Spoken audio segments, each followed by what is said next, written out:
Yes, Judge. After you've signed it, I would offer states 157 for record purposes, being the Michael Morton Act paperwork. No objection. All right, that is 157 is submitted for record purposes. Okay.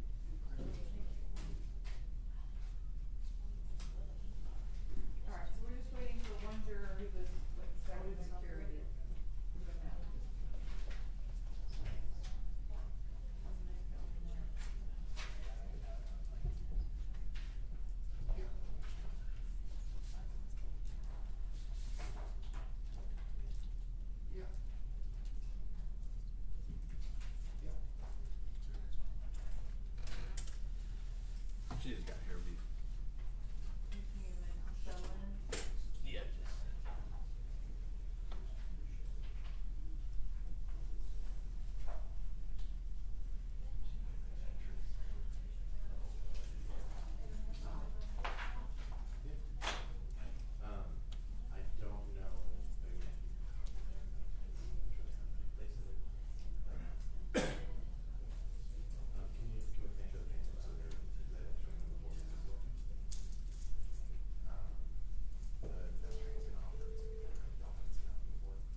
Hi, good morning. My name is Chester Gwynn, Gwin.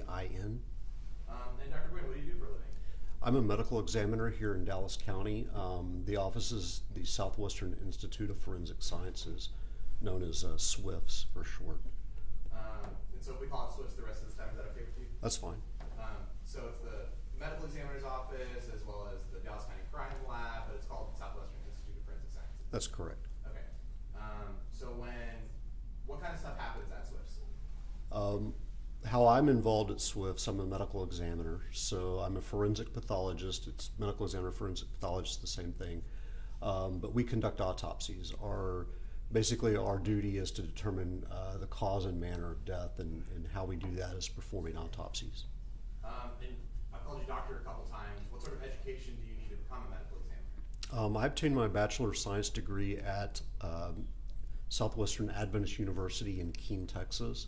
And then that was followed by a 4-year medical doctorate degree at Loma Linda University School of Medicine in Loma Linda, California. Could you repeat the whole name? Which part? I'm sorry. Your degree, what do you have? Other degrees. Bachelor of Science degree from Southwestern Adventist University. And then medical doctorate degree, Loma Linda, Lomalinda University School of Medicine.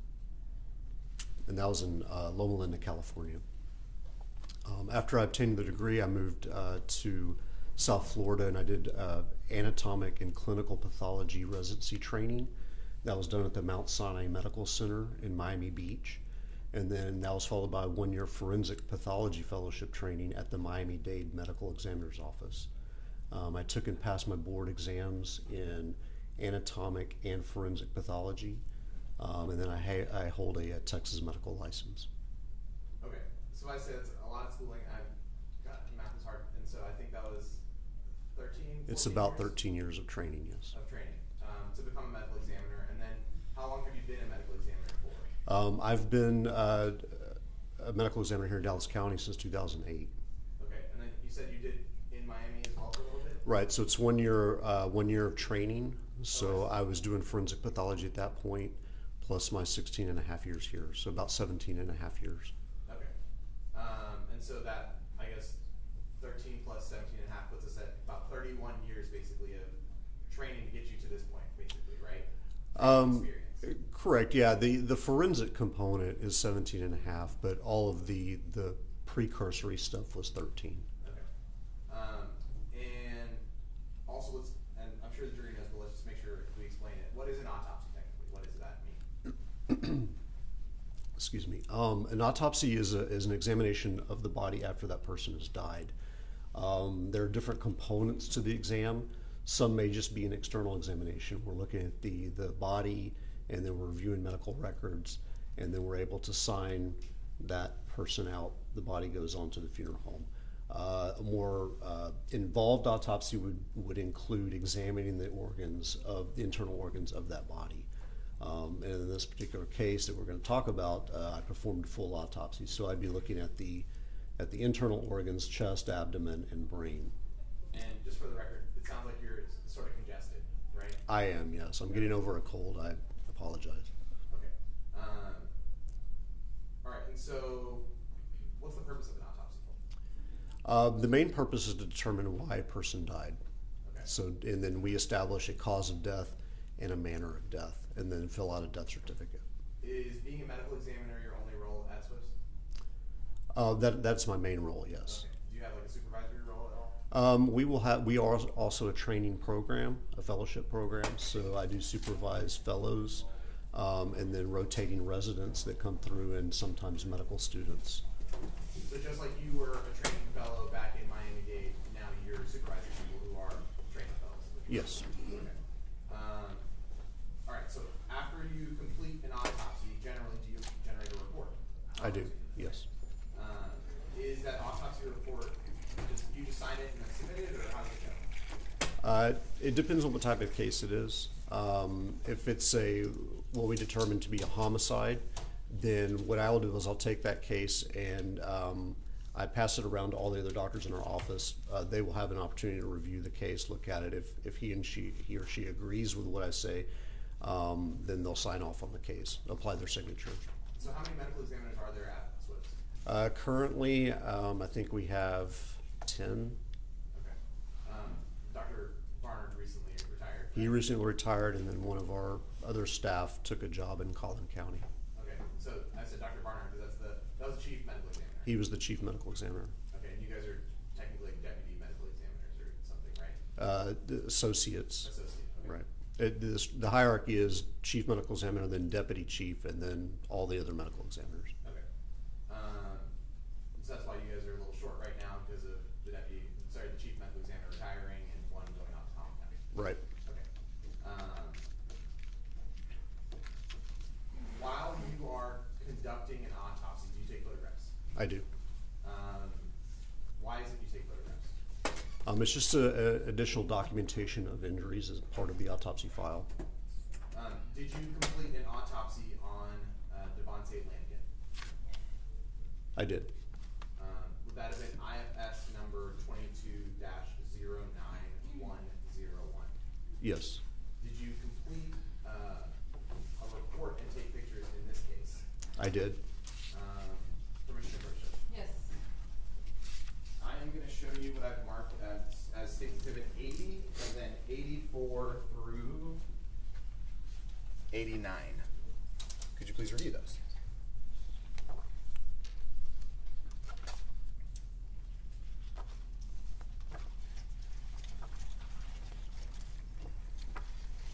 Okay. Do you recognize those? I do. What are 84, 85 through 89? What are those? Sorry, 80, 85 through 89. So 80 and then 85 through 89 are photographs that I took at the time of autopsy. State's Exhibit 88 is it's a photograph of the full body x-ray that we took. Okay, and then what's State's Exhibit 84? 84 is a copy of my autopsy report. Okay, so all those exhibits, are those exhibits that you provided to the state of Texas, like to the prosecutor's office, right? The Dallas County DA's office? Like, I have not changed those or altered those in any kind of way, right? Other than to put a state's exhibit sticker on them. State's exhibit sticker, and then the autopsy report just has a stamped copy on it. And that's Okay. it, on each page. Okay, but otherwise, this is a fair and accurate depiction of all the stuff that you did in this case. Yes. Okay, I'd offer states 80 and then 84 through 89 for all purposes. 85 is previously for record purposes. 80, and then you said 84 for the rest of for all purposes, correct? 80 and 80, yes, 85 was record previously. Yes, so that's for all purposes. Now it's for all purposes. All the rest of them are for all purposes. Alright, they're all admitted for all purposes. Thank you, Judge. Permission to publish. Yes. Okay, so first let's look at 85, which was brought up yesterday for record purposes.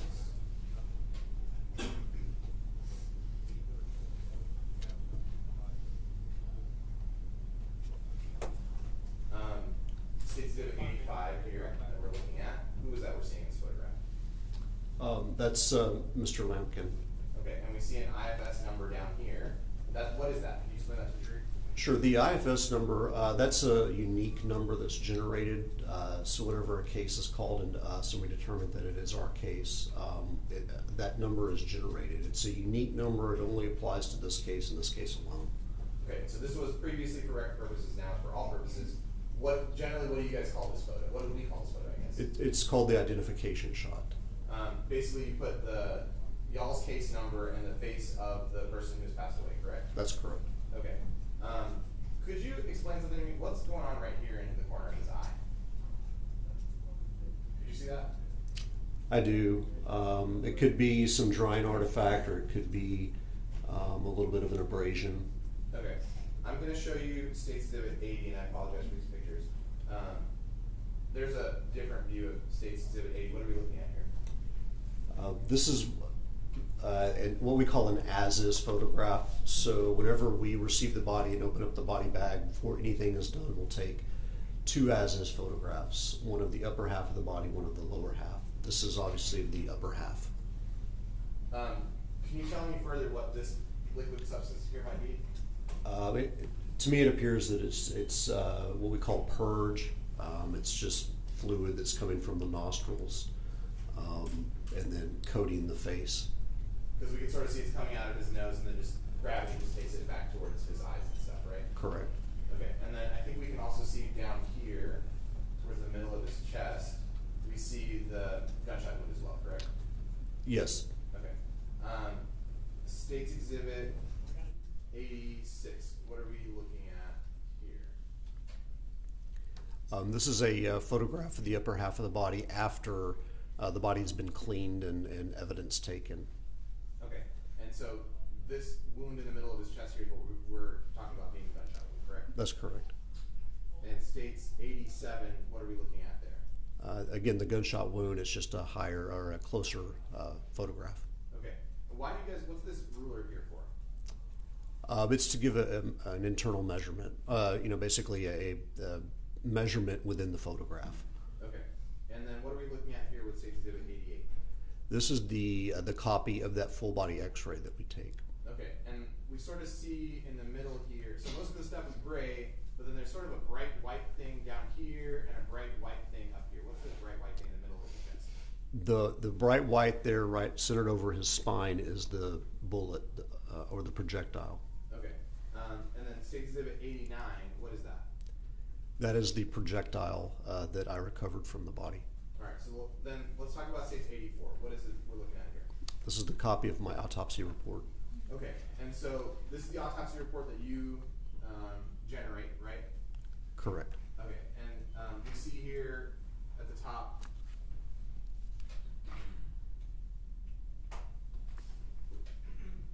we see Devontae Lampkin as the decedent, right? Correct. We see your case number here, IFS 22-09101, right? Correct. We see date of death as 5/5/22, right? Correct. You have an estimated time of death, 10/21. Why is that listed there? That is the time of death that's reported to us by whoever pronounced the death. Okay, that's whoever pronounced that. That's that doesn't correct. mean that's actually when he died, right? That's correct. Could you explain that to the jury a little bit more? When we deal with time of death, sometimes we know exactly when that person died. There's a witness in the room, whether it be hospital staff or family member, that can say when that person died. Oftentimes we do not know exactly when that person died.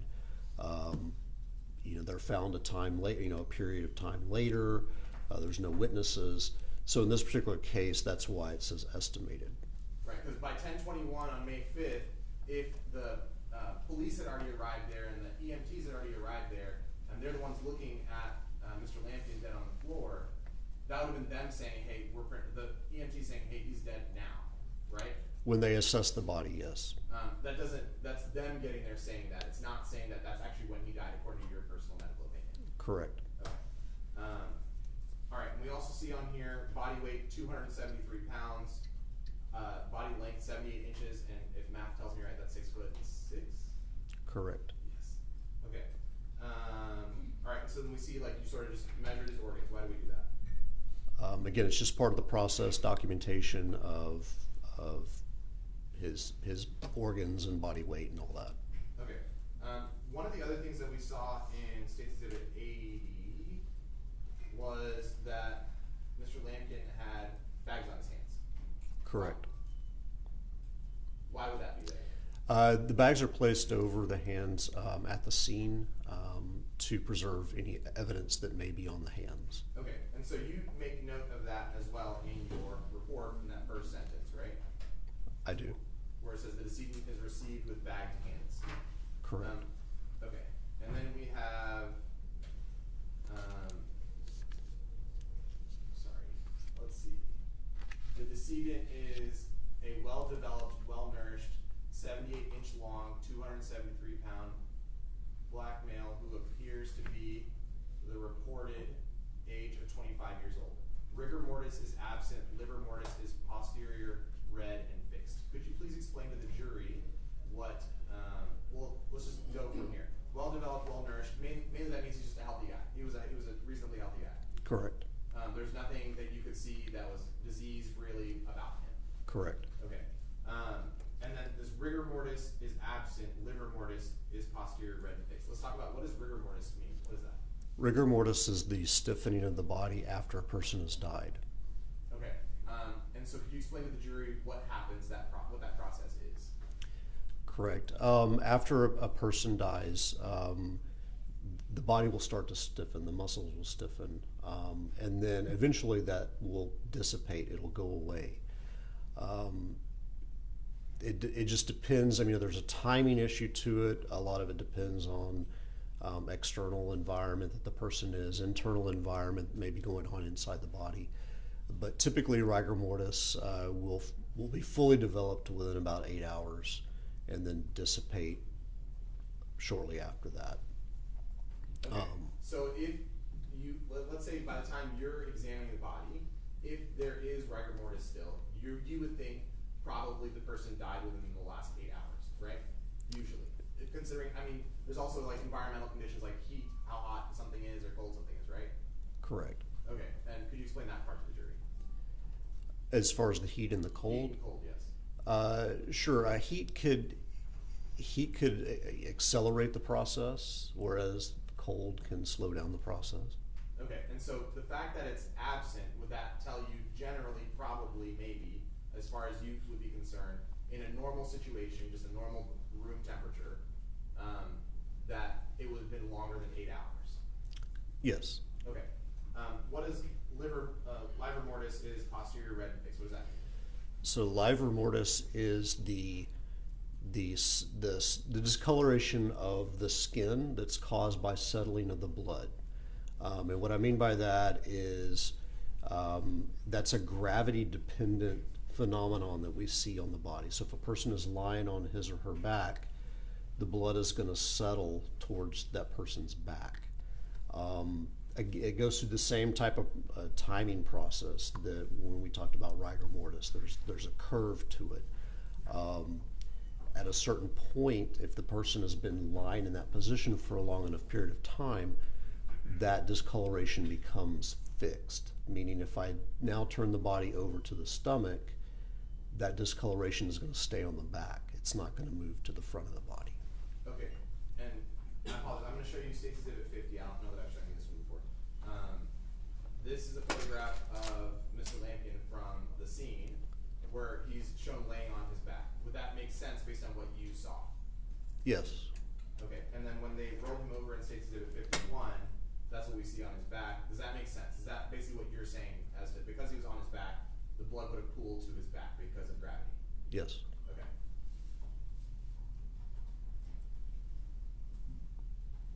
Okay. All the rest of this basically says he was just normal, right? The rest of his front page says that he was a normal guy. There's nothing really abnormal about him. That's right? correct. Yep. Okay. You write here that he had some tattoos. Is another thing you write down here. Why do you write that? Again, it's just a part of the documentation process. We're describing anything that might uniquely identify this person. Okay. Because sometimes you don't know who you have in front of you, right? That's correct. And so you have to sort of keep these identification marks so in case you need to figure out who the person is, right? Right. Sometimes we've made positive identifications of body based on tattoos alone. Okay. And then evidence of treatment, none. What does that mean? That's an area that's reserved for documentation of any type of medical intervention made by first responders to the scene, or if the person made it to the hospital, anything hospital staff may have done. So like if someone is taken to the hospital, let's say was rushed to the hospital, sometimes they put those leads on them, right? Where it's, they're trying to do life-saving measures to save someone's life. And then the as-is photo would show that that's what happened and that's how you would have received him, basically, right? Correct. And it's showing no signs of that and there was no puncture marks in his arms to show that maybe there was a needle put in to be able to send him fluids or anything like that. You didn't see anything like that. I saw no evidence of Right, that. so meaning he's got taken from the scene to you guys. That's right? correct, yes. All right, next thing we see here is evidence of injury, gunshot wound of the torso.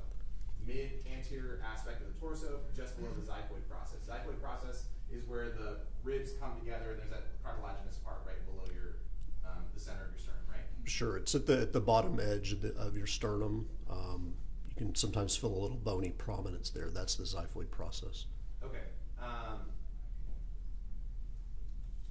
Another thing I want to point out here is dense gray black soot is circumferential deposited 3/8 of an inch, circumferentially deposited 3/8 of an inch outward, and there are several minute yellow flecks within the soot, most prominently at 6 o'clock and 9 o'clock aspect. Additionally, rare minute yellow flecks are on the skin lateral to the 3 o'clock aspect. Several minute black, red, dry abrasions are at the 9 o'clock aspect and extend up to about 3/4 of an inch outward. What are you talking about when you say dense gray black soot, and then what are these minute yellow flecks you're talking about?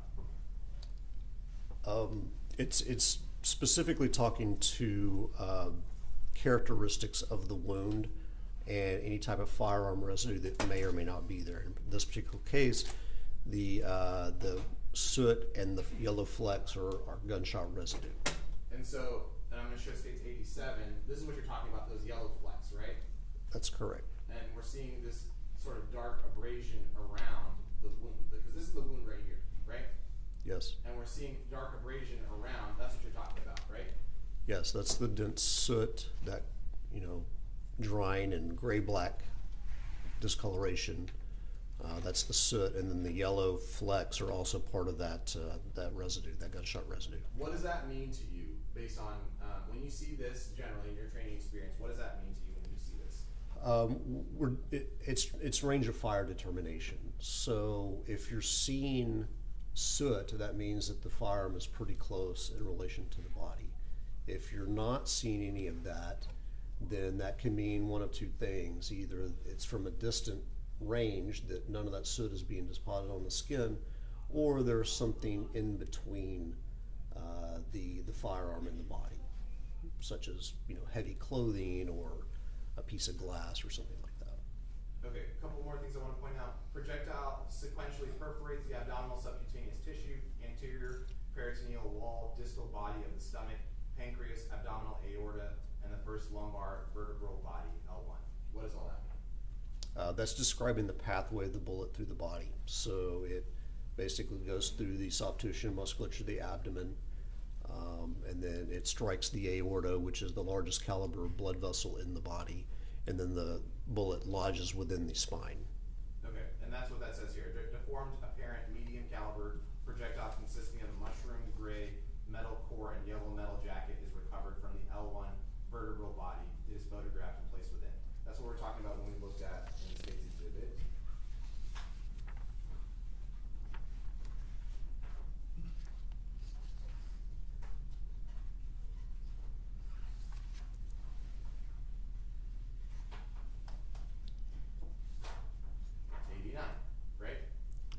Yes, that's the bullets that is recovered. Okay, and that's the one that we saw in the x-ray from state's exhibit 88, right? This one right here. Correct. So it went from the middle of his chest straight back to his spine, right? Correct.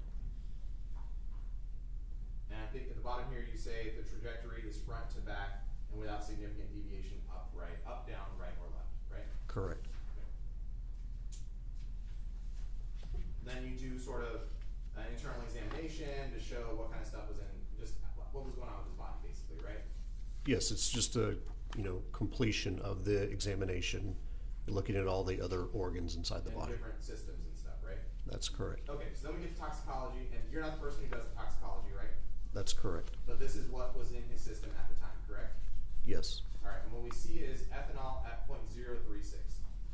Do you think that means he had been drinking, or do you think that could be attributable to something else? It's could be either he had a drink, and or there could be contribution from the decomposition. Could you talk to the jury about that contribution from decomposition? What do you mean by that? As a body decomposes, it's a fermentation process, so there will be alcohols produced by the bacteria and break down of the body. Okay. All right, and then we get to fentanyl was in his system, and so was oxymorphone, right? Yes. What are those drugs? Like, what's oxymorphone? It's an opiate. Okay. And fentanyl is too, right? Correct. What would, sorry, let me also go down. Norfentanyl and 8-aminoclinazolam detected. What is that? 8-aminoclinazolam. Right. The clonazepam it's a metabolite of a benzodiazepine. The norfentanyl is a metabolite of fentanyl. And to be clear, when you say benzodiazepine, you have it listed up here and it says negative, but you're saying that there was an metabolite. What does metabolite mean? When you have parent drug, the parent drug will degrade and be metabolized by the body into other types of byproducts, and so that's what a metabolite is. And an example of a benzodiazepine, would that be Xanax? Yes. Bars, as they're commonly referred to in the streets. Yes. Okay, so that's a common. So if someone had taken bars or Xanax, at some point theoretically it could have metabolized into some kind of metabolite like this, 8-aminophenazolone, right? That's correct. Okay. He also looks like had some amounts of THC in his system and a metabolite for THC, right? That's correct. Okay. Because that THC is this tetrahydrocannabinol, and then carboxytetrahydrocannabinol. Is that the metabolite? Yes. Okay. So it looks like, based on what you're seeing, there was fentanyl, weed, and at some point maybe some bars as well in his system. Correct. The ethanol could be from decomp. It could have been the added drink. Yes. Okay.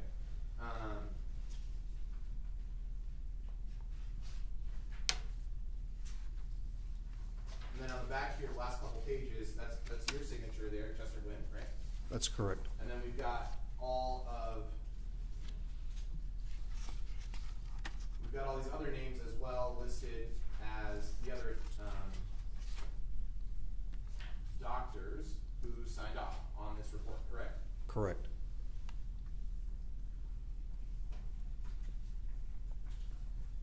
Should I repeat the last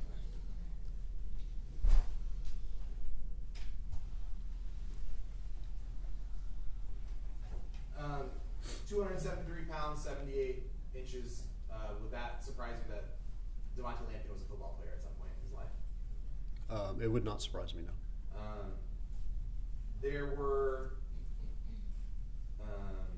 Were there any personal effects that were submitted with the body that you saw?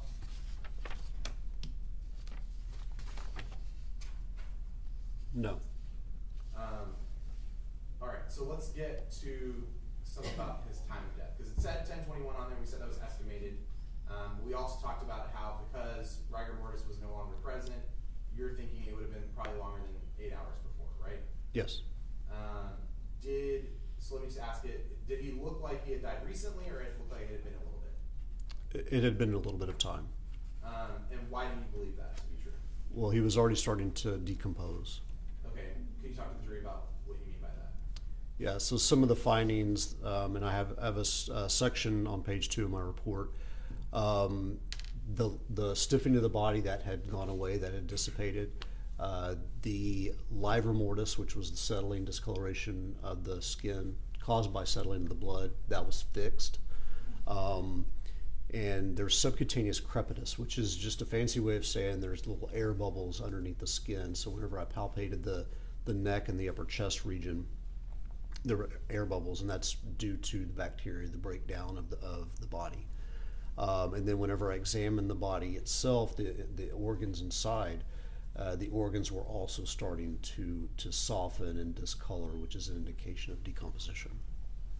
If there had been testimony that it smelled like someone had defecated themselves, would that be abnormal for a deceased person? No. Could you explain that to the jury? Whenever a person, it's not uncommon when a person dies, you lose muscle tone. So it's not uncommon for a person to urinate or soil him or herself after death. Okay. If someone saw, when they got to the body around 10 p.m. and they saw there was like bubbling still happening at the chest, why would that be? It could be a couple of reasons. It could be the wound is still bleeding a little bit from the injury itself. It could also be part of the breakdown or decomposing of the body. Based on what you saw, would it be consistent with possible decomposition? Sure.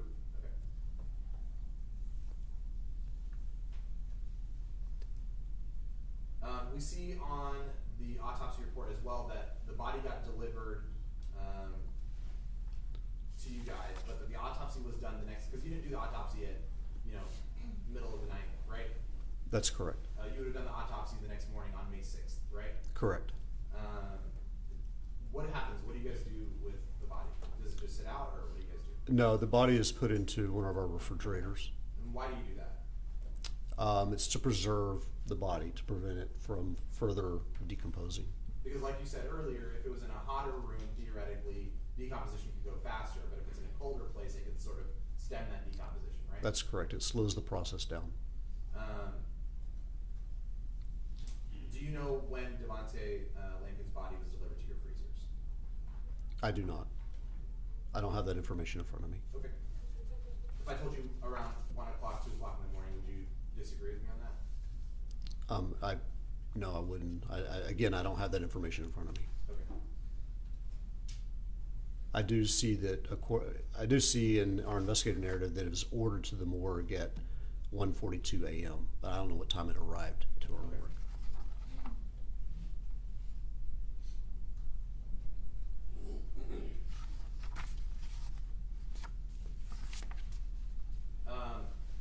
If it is believed that Devontae had been killed at 2:08, 2:09 in the morning on May 5th, but isn't found until 10 p.m. on May 5th, so about 20 hours later, would that be consistent also with your findings in terms of decomposition? Sure. Would it be more likely that that's what happened, or would it be more likely that it happened around 9:45 p.m. on May the 5th? It would be more likely the earlier time. Okay. Could you tell the jury the cause of death? The cause of death is gunshot wound of the torso. And what is the manner of death? The manner of death is homicide. And just to be clear, is a firearm a deadly weapon? Yes.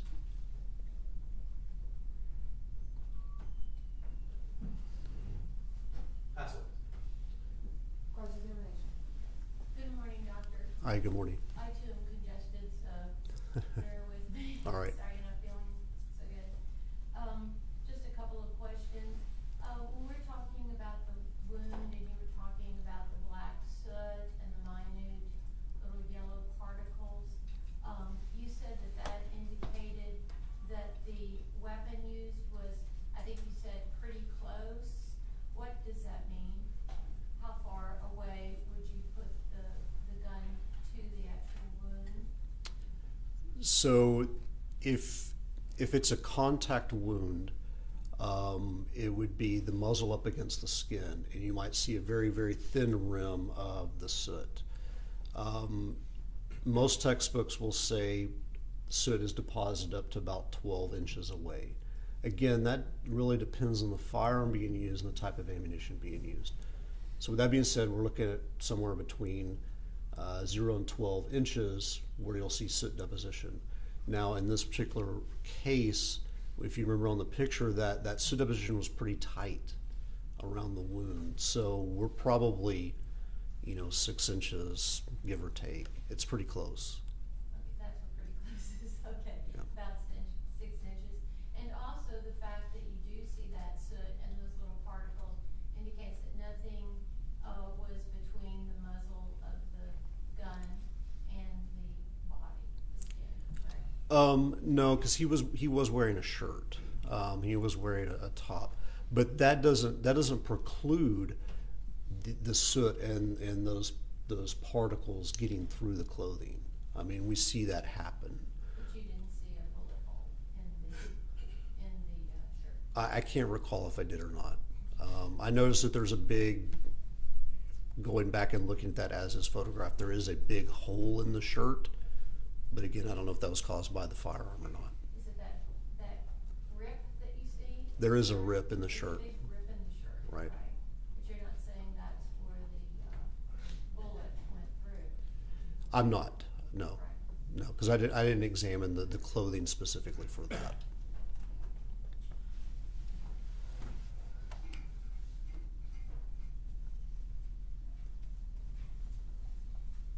I'll pass the witness. No question, Judge. All right, may the witness be excused? Yes, Judge. Yes?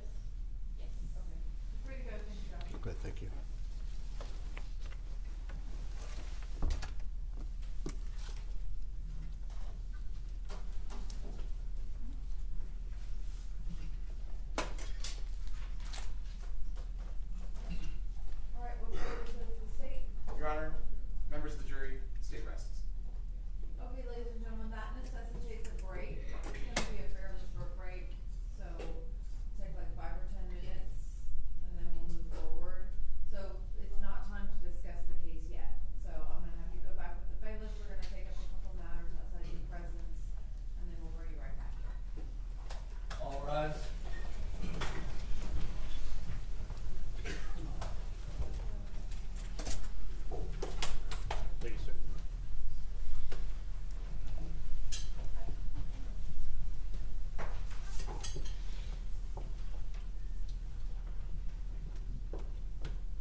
side of this case to the jury, right?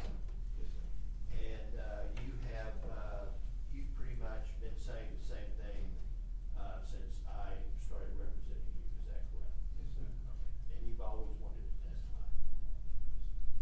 That's all I know. Okay, let me just ask a couple other questions. You understand too that by testifying, you open yourself up to cross-examination, correct? Yes, sir. Okay. You don't have to answer all their questions as well as the state's, as well as your attorney's questions, right? Okay.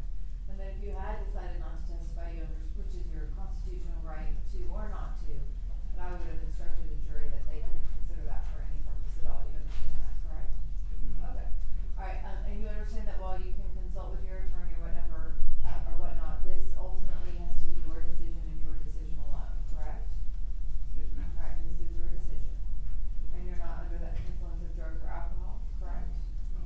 Nor, being treated for any severe mental health issue right now, correct? Okay. And Mr. Franklin, you believe your client is competent to make that decision? I do. Okay. All right then, what we'll do is we will put Mr. Franklin on the witness stand, so when the jury comes in, he can just remain seated. Okay. Does anybody do you need to make any other type of, you need to do anything else before? No, I don't know that, putting him on the witness stand opens up the, cutting off the monitor thing. But Judge, I would also like, and I apologize for interrupting Mr. Franklin, but I think you and I are thinking the same thought of, I think if he gets on the stand, I think I can get into his drug tests too. That he was using drugs while on bond for this offense. Of course you can. You can get anything you want. at that Well, point. I think bringing extraneous offenses, well, Okay, let's talk about that. Let's go on the record for a second. Let me see you guys up here real quick.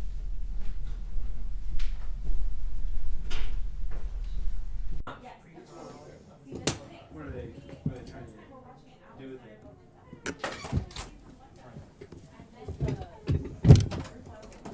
So good.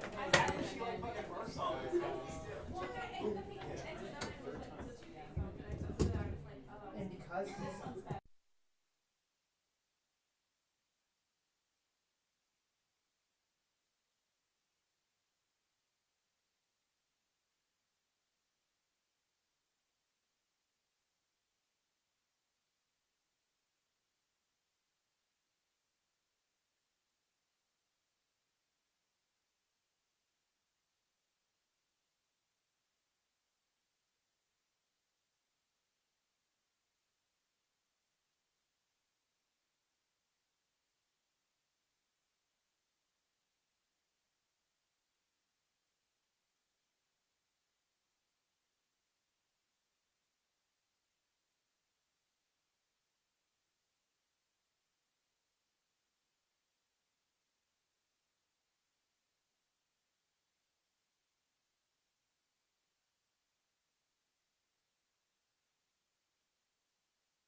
Franklin, your objection?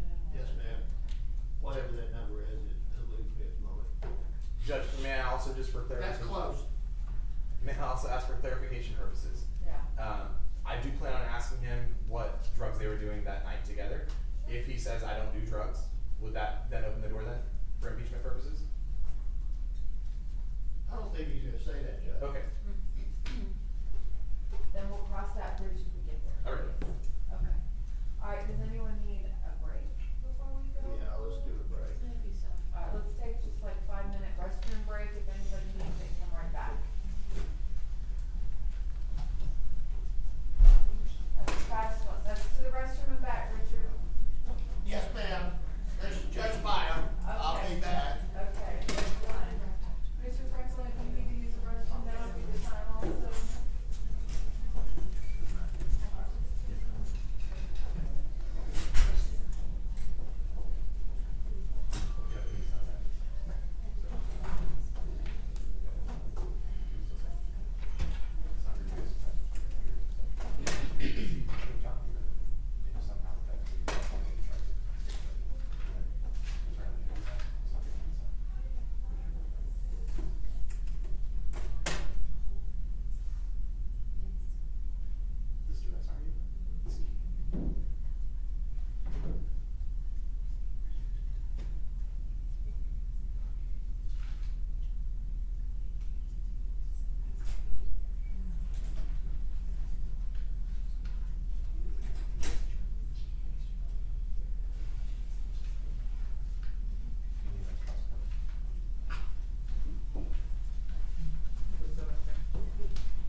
This is a swing. Yeah.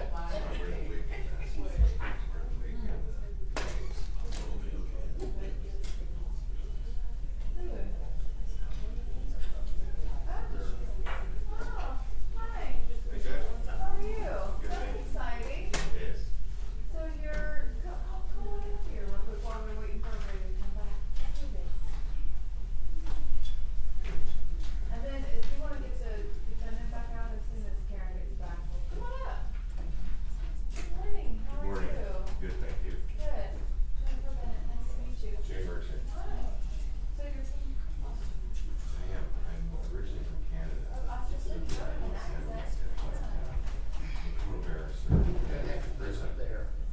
You wanna put him up there now? Oh, we can. I've never seen it in person, so I'm here for 2 days. I thought I'd come in. Oh, how fun. I have security downstairs. I said, I don't even know where to go. This corporate is massive. Yeah, The yeah. complex is massive. Yeah, yeah. Sure. Yeah, there's, so just for perspective, there's 34 criminal courts in this building. Yes. 17 of us are exactly what I do, all felonies. And so they're just randomly distributed amongst the 17 of us. And so this building obviously is all criminal, and then we have a nice building on the other side of the highway. I went there, the civil building. But then it's a pretty building, it's where running cases are. Well, that's right away originally like this has to be. Oh, yeah. Sure enough. No, we're in the armpit of Dallas, and we have the facilities that, accordingly. Yeah.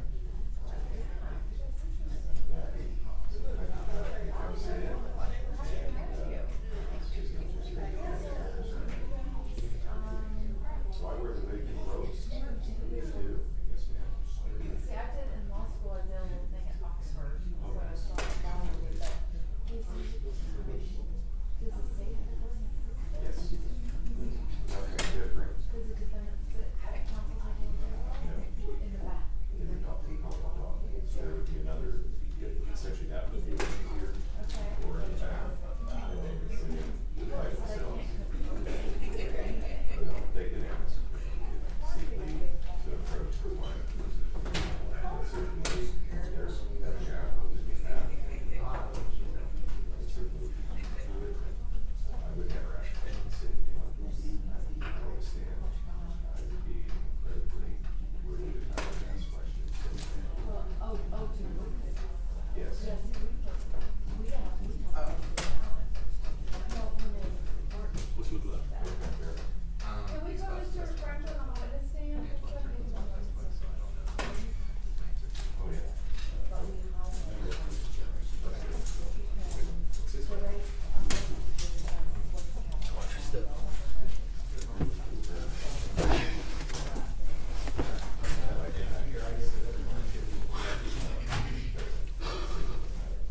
He told you when they come in, just take some. I know, I can see it. And then same thing when we're done, we'll take it out. Yes. Oh, no, not in the suit. I apologize. It's just gonna be uncomfortable.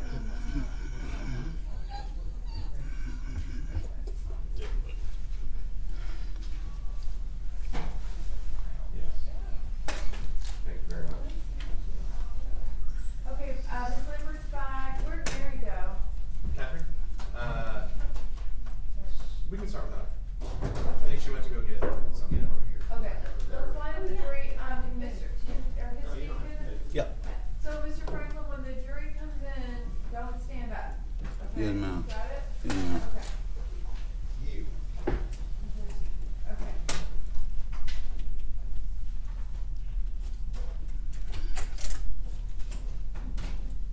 Oh, and I'm looking for jury charges, that's what I'm doing up here, because we're all, it's getting all messed up now. What's the Well, Richard? you can add, as he testifies, you can add in. Well, I'm looking at all the stuff you want, Okay. the case law and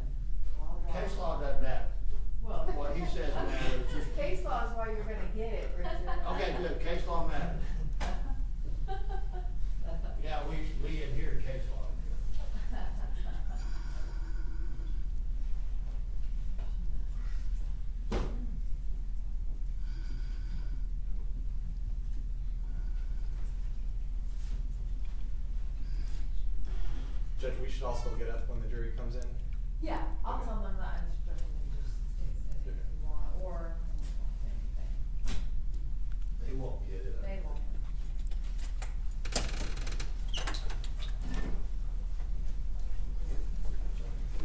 All rise.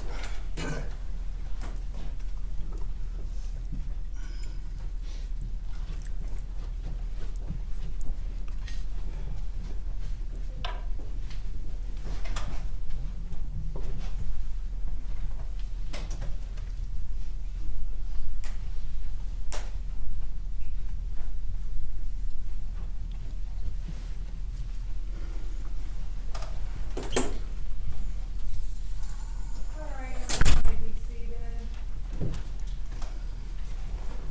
Mr. Franklin, whenever you're ready, sir, you can proceed. And, ladies and gentlemen, Mr. Franklin's already been given the oath to tell the truth. Antwan, state your name for the record and for the jury, please. My name is Antwan Franklin. And you're the one who stands accused in here of capital murder. Yes, sir. How old are you, Antwan? I'm 25 years old. Okay. And how far did you go in school? I graduated From where? Skyline High School. And after high school, what did you do? I got a job and I worked on starting a business, a trucking business and a towing business. What does that mean exactly when you started it? I worked on getting my LLC with my friend and we decided to buy trucks and we bought a tow truck and a box truck. Where did you get the money to do that? I saved up from my job and on the side I had a side hustle. Okay. Now let's talk about what you were doing back in 22 and your relationship with all these people here. How did you know Devontae Lampkin? I met him through a friend within my side hustle of what the things that I was doing. Tell the jury about your side hustle. My side hustle is that I sell marijuana, small quantities of marijuana to people that like to smoke weed. And how long have you been doing that? Well, I've been doing it for at least like 2 to 3 years. Okay, you were doing it back in 2022, right? Yes, sir. And is that how you met Lampkin? Yes, sir. And how long did you know him before this incident here? I knew him at least for like 3 months. Okay. Did you get marijuana from him? Yes, sir. All right, I'm gonna put up here, what's been marked as, State's Exhibit number 42. That's a little baggie of marijuana, we assume. Is that the type of stuff you were selling? Little baggies like that? Yes, sir. All right.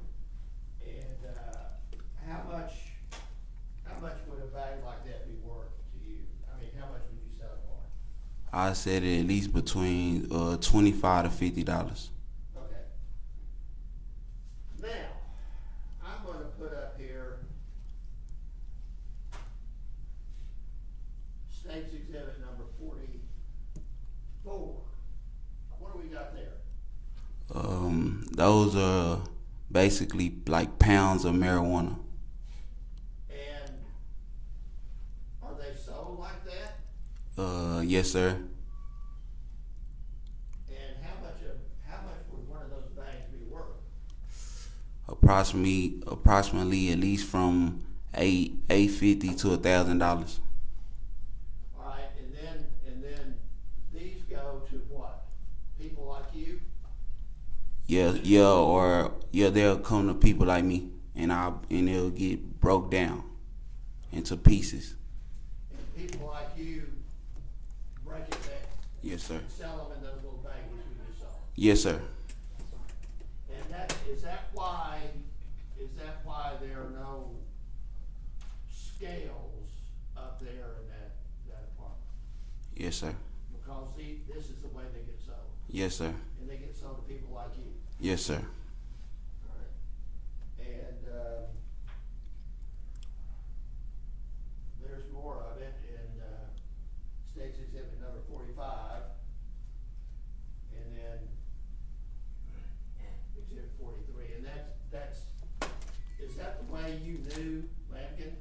Yes, sir. Stuff from him?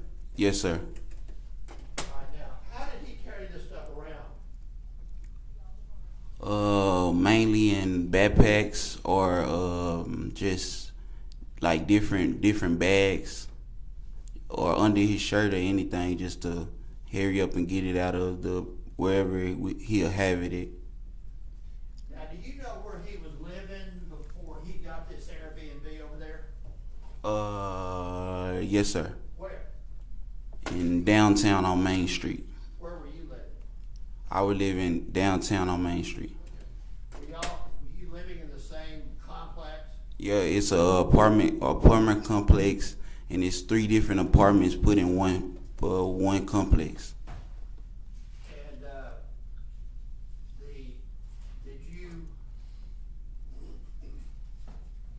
did you know Erick Clarendon? Yes, sir. How did you know him? Because he bought weed from me. Okay. So you dealt directly in terms of selling weed to Defendant, right? Yes, sir. But he knew about Lampkin, didn't he? Yes, sir. And the people that he was upset about calling him to find out where Lampkin was, who were those people? The people that knows Lampkin from who they get weed from him. Is he what you would call a wholesaler? Who, Lampkin? Yeah. Yes, sir. And you're like a retailer. Yes, sir. All right, now let's move on to Erick Garcia. You know him, right? Yes, sir. Can I approach? Yes. Yes, sir. I have to ask her. You just. I'm going to show you what's been marked at Defendant Exhibit 1, 2, and 3, and ask you if you can identify them.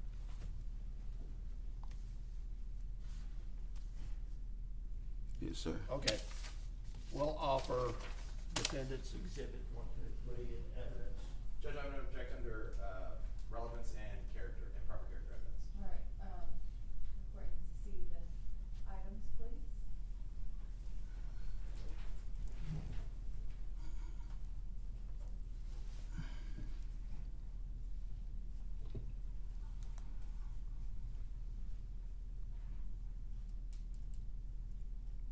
If you want us to go a little farther before you rules to do that.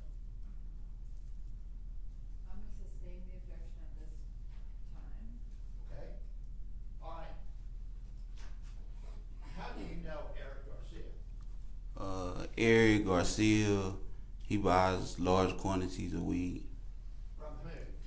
from just people all over, just from downtown Dallas to North Dallas, where he's from. And how long have you known Erick Garcia? Only for like 3 to 4 weeks. What's your relationship like with Erick, or was it like with Erick Garcia? We really didn't have no relationship. I just had heard that he supposedly was a person that had killed one of my friends. All right, and how? I'm going to object, Your Honor, and ask that be stricken from the record. He said he didn't know, so he's speculating.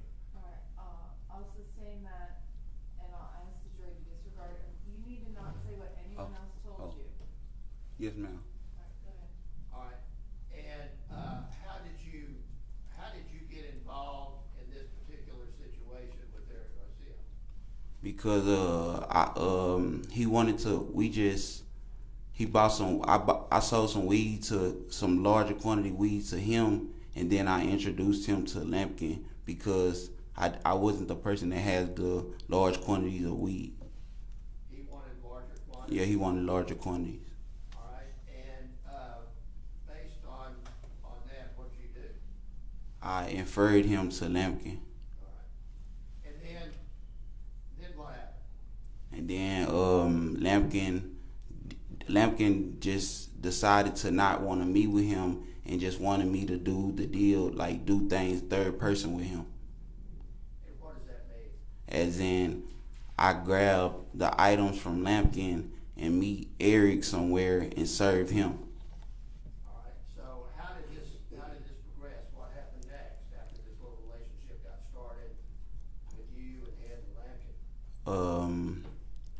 we just became kind of cool and just text and just we never just linked or met up with each other like on any type of occasions.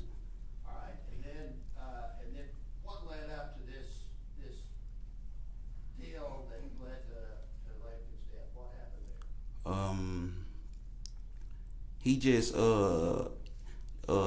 Erick knew that Lampkin was a person of the big supply, so he just came to me to wanting to actually do something to get the money and drugs, and I just really wasn't like within the stuff to do the things, but he threatened me that if I didn't do it, that some stuff was gonna happen. Like what kind of stuff? Like he knew that I was a person that had my own drugs and money, and he threatened me that he would rob me at my mother's home. Object is to hearsay. I'm gonna overrule that objection. Go ahead. Go ahead. Oh yeah, okay. He threatened me that he knew that I had drugs also that I stashed at my mother's home, and he knew that from my Instagram that I had money, and he just threatened me that if I didn't do it, it would be a problem. Like I'll become like food on his list. All right, and did you believe that? I mean, sort of, kinda, cause the way he like threatened me, talked to me. And not going into what you told the police, it's on that video there, but you indicated to the police that you believed that he was dangerous. Yes, sir. All right. Now,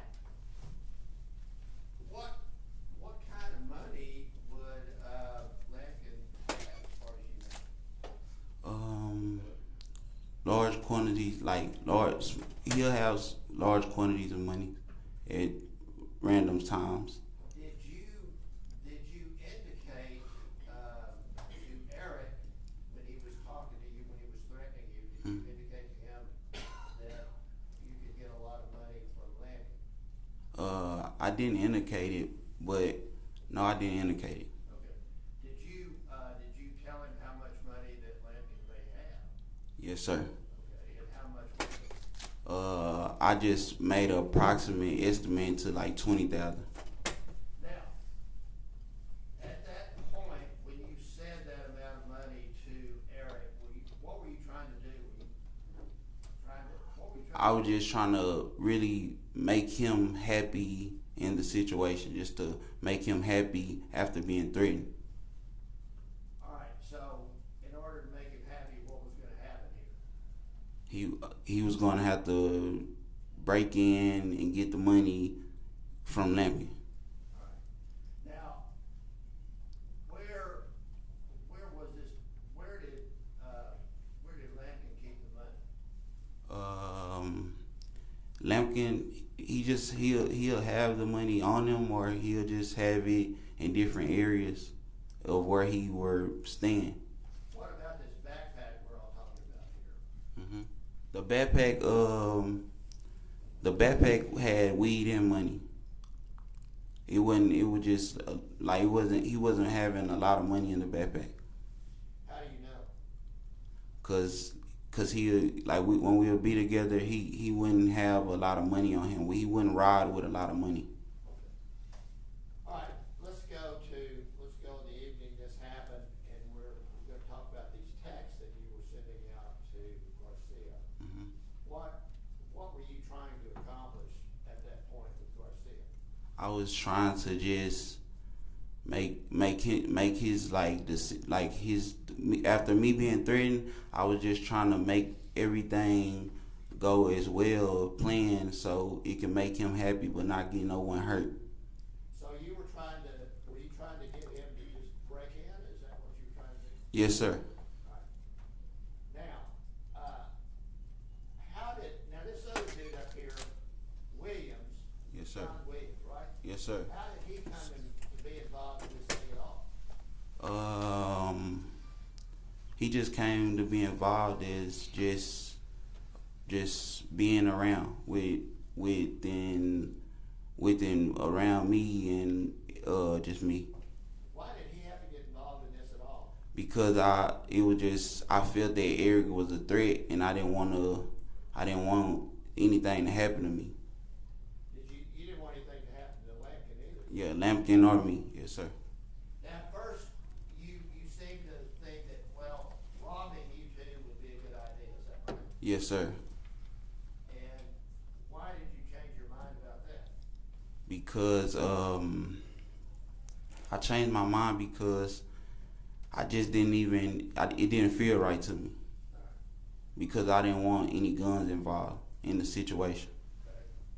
So, when you saw Erick and John before they went into that building, right? No sir, I didn't. I didn't see him, but me and Erick were texting. Yes sir. Okay. Now, and you figured out when they could get in there. Yes sir. Okay. So, when they went in there, what were you gonna do? When they went in there, I was just gonna head home and just pray that nothing bad had happened. Well, when you were out there in the car, or when you were riding around before you came back to the building, the Butler Brothers building, Yes sir. what were you and Lampkin doing? Me and Lampkin was riding around. We were just smoking, and he was popping pills. Now you told Erick via text that John or that Lampkin was mellow, right? Yes sir. And you told him that there was no threat. Yes sir. What you said in your text. Yes sir. What did that mean? As in, they didn't need that. He wasn't. It just no one should be getting hurt. He was just like accompanied to listen to whatever was going on. Now, when they went into the building, when John and Erick went into the building, what did you think they were supposed to do in there? Just break in and receive the weed and the money. Because in the apartment there would have been money, and there would have been all of this stuff that we see here in State's Exhibit number 43, right? Yes sir. Okay, now, I'm going to hand you what's been marked Defendant's Exhibit number 4 and ask you if you recognize that. Do you just may I approach? Sorry. If you offer, I'm not gonna go to it. Okay. Let me get We offer Defendant's Exhibit number 4. No objection. 4 is admitted. Okay. And Mr. Franklin, let me know if you want me to put the lights down, or I think we can. Yeah, go ahead and put the lights down. Now, that's a picture of Lampkin, correct? Yes sir. And that's the way he left you that night, right? Yes sir. Right. And he has on this shirt. You saw that shirt all that night, correct? Yes sir. Did it have any defects or tears or anything in that shirt? No sir. Right. And that's the last time that you saw him wearing it like that, is that correct? Yes sir. All right. Now, you can like that. Okay. So, once they got into the building, you indicated to them via text that Lampkin was coming in. Why did you do that? Just to let make Erick Garcia happy within letting him know that I wasn't playing or wasn't messing around, because after him threatening me, I didn't want him. I just was letting him know that the dude, he's coming up. What were you thinking when you did that though? What did you nothing major. I just was just letting him know that the person was coming up there. All right. And what did you do? After the situation, after me leaving, Well, why did you leave? I left because I was just at the rest. I was just nervous. I was just scared because I'm not that type of person. I don't break in houses. I don't involve in those type of environments. So I just left. Well, you sent these two people out there, right? Or you helped them get up there, right? Yes, sir. All right.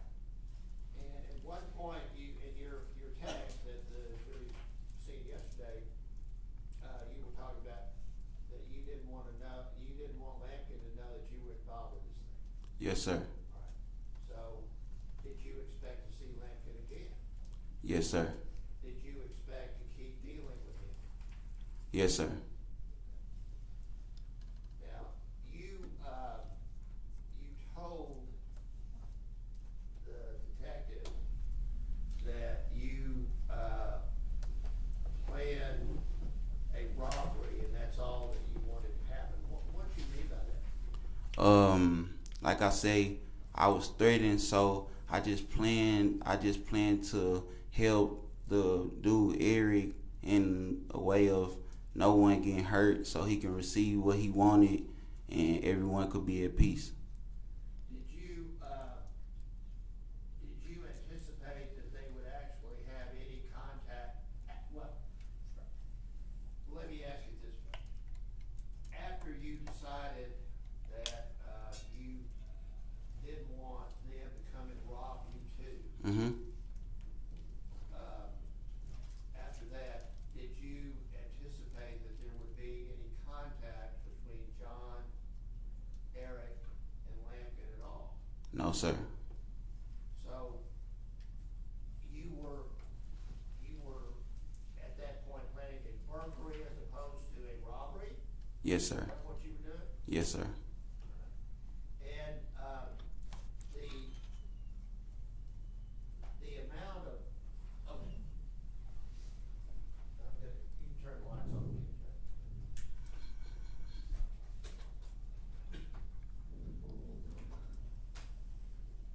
The amount of marijuana available up there is demonstrated in 43. That was a lot of stuff, right? Yes, sir. And you knew that was up there, didn't you? No, sir. I didn't know that he was up there. Did you know what he was doing up there? Yes, sir.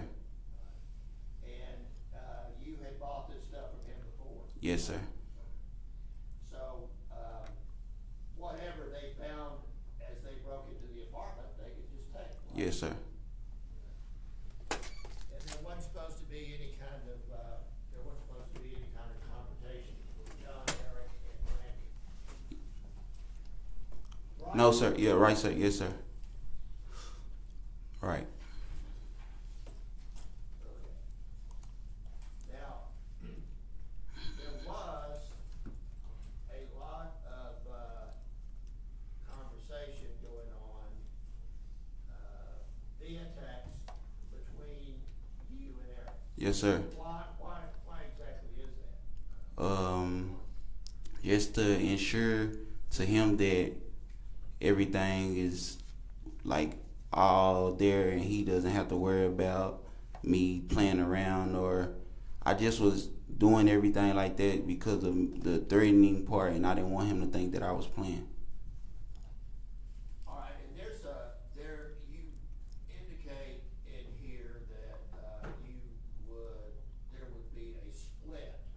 What do you mean by that?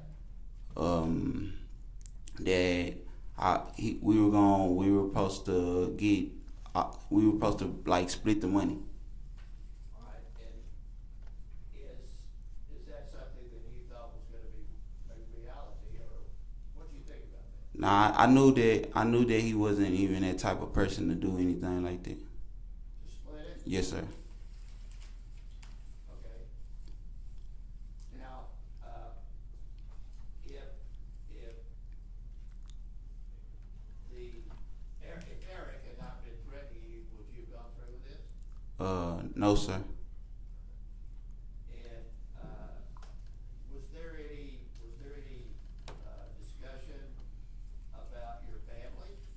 Yes, sir. Erick brought up. He knew that I stayed. Hearsay, Judge. Well, that's okay. Go ahead. Go ahead. Erick also, he knew that I stayed with my mother, and he brought up me having like I say, the thing that I was selling, the quantity of drugs that I was selling, and the money that I was having. He knew that I was staying with my mother at the time, and I didn't want my family to be involved in Erick robbing me or threatening me about that.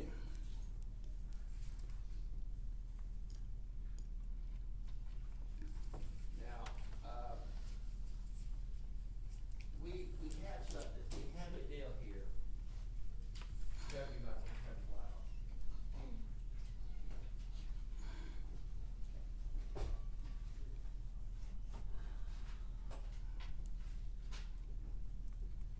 We have a situation here. Down. Okay, good. Can you please reference what exhibit that is? It's state's exhibit number 65. We have a situation here where, Erick texts you, waiting for him to come up the elevator. And then we have, a text back from you, just walk behind him, don't do it, till he be at the door. Now, what does that mean? What's happening? It just means just wait till he was at the door, so they could do it whatever the way they wanted to do it, and to get what he wanted. Now, at that particular point in time, you knew that, that there was gonna be contact between Erick and John Williams and Lampkin. Yes, sir. Yes, sir. What did you think about that? I really didn't think too much of it because I really just didn't. I didn't think too much of it because I didn't even know how it was all gonna happen because I don't know who had a gun or whatnot. Did you anticipate that if they were gonna go into that room, they could go in when he got to the door? Yes, sir.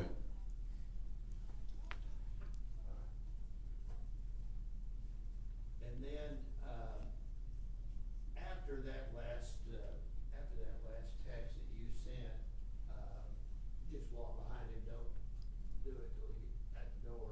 After that, what did you do? After that, I was in an Uber and I just went home and I just thought about everything and I just was just thinking about everything. And I was just hoping everything went well to the point where I'll be able to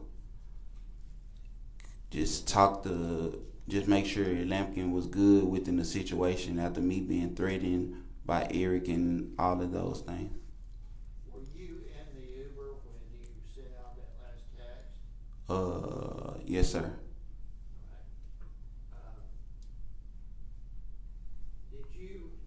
At any point, did you just think about, keeping Lampkin down there in the car while those two people went up to do the burglary?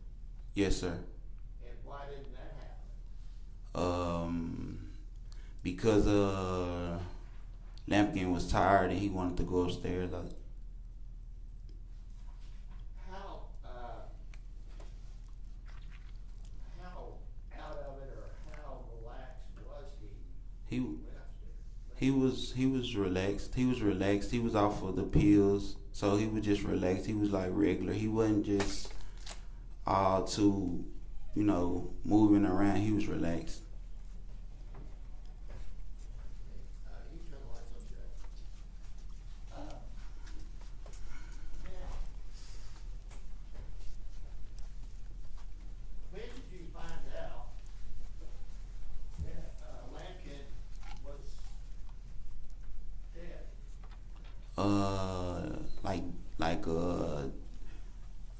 The next day, the dude, what is his name? The dude that was buying the weed from me, he reached out to me and was like, he just had reached out to me. Yeah, Devonair. When did Devonair reach you? The next day? Like the next day, later on that night, he reached out to me. And he, what did he, not going into what he said, is that when you found out that Lampkin was dead? Yes, sir. And how did you feel about that? I feel kind of, not a good way. I didn't feel good about it. Now, did you ever see, did you see Erick after this happened? Never saw him. Did you talk to him? No, sir. What was your feeling about Erick after you found out that Lampkin had been shot? I just felt as like he just was a bad person through everything, like even within threatening me, and I just feel like he just was a person I should have never ever like dealt with within the business that I was doing on the side. Were you still scared of him or what? Yes, sir. What did you do in that regard, if anything? Of me being scared of him, Yeah. I just try my best to never run into him or like get into any touch with him again. Did you ever see Erick with a gun? No, sir. On Instagram, I did. And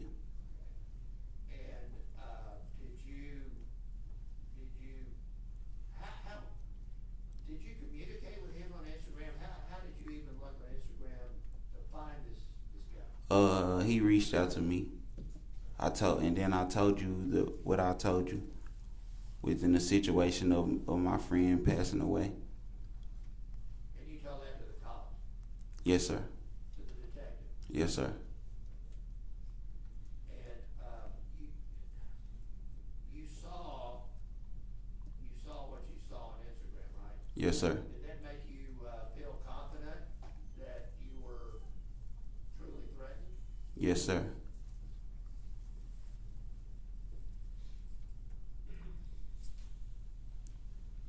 Now, you didn't have a gun that night, did you, or did you? No, sir. When you're selling this, maybe the lights again, Judge.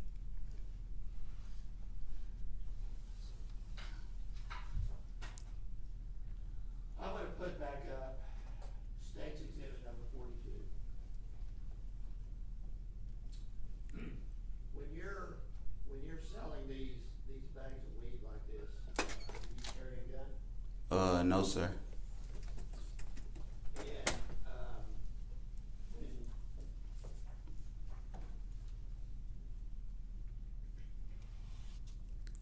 when we have product of this nature as demonstrated in State's Exhibit number 43, State's Exhibit number 45, State's Exhibit number 44, whoever had this stuff would want to protect it, right? Yes, sir. I mean, that's, the drug game is dangerous, correct? Yes, sir. And having quantities of marijuana like this would be a temptation for other people out there to get their hands on it, right? Yes, sir.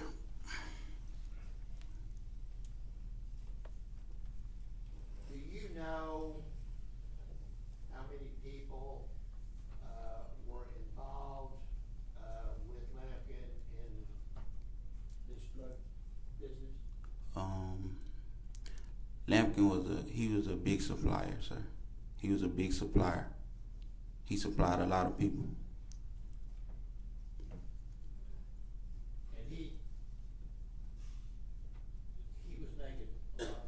Yes, sir. Okay, so, you can turn the lights on. And so that was that something that was that common knowledge out there in your world? Yes, sir.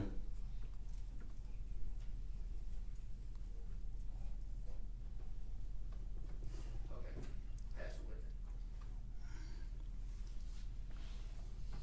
Pepsi. Yes. Good morning, Mr. Franklin. My name is Jacob Zachariah. I'm the prosecutor on the case. I have some questions, and if I ask anything that you're not sure of what I'm saying, just ask me to rephrase it or repeat, and I will, okay? Yes, sir. Okay. Let's start from the beginning. What was your job?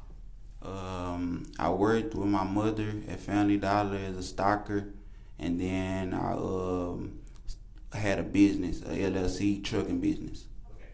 And so when you said you saved up money to be able to buy a box truck and a tow truck, that was from working at Family Dollar?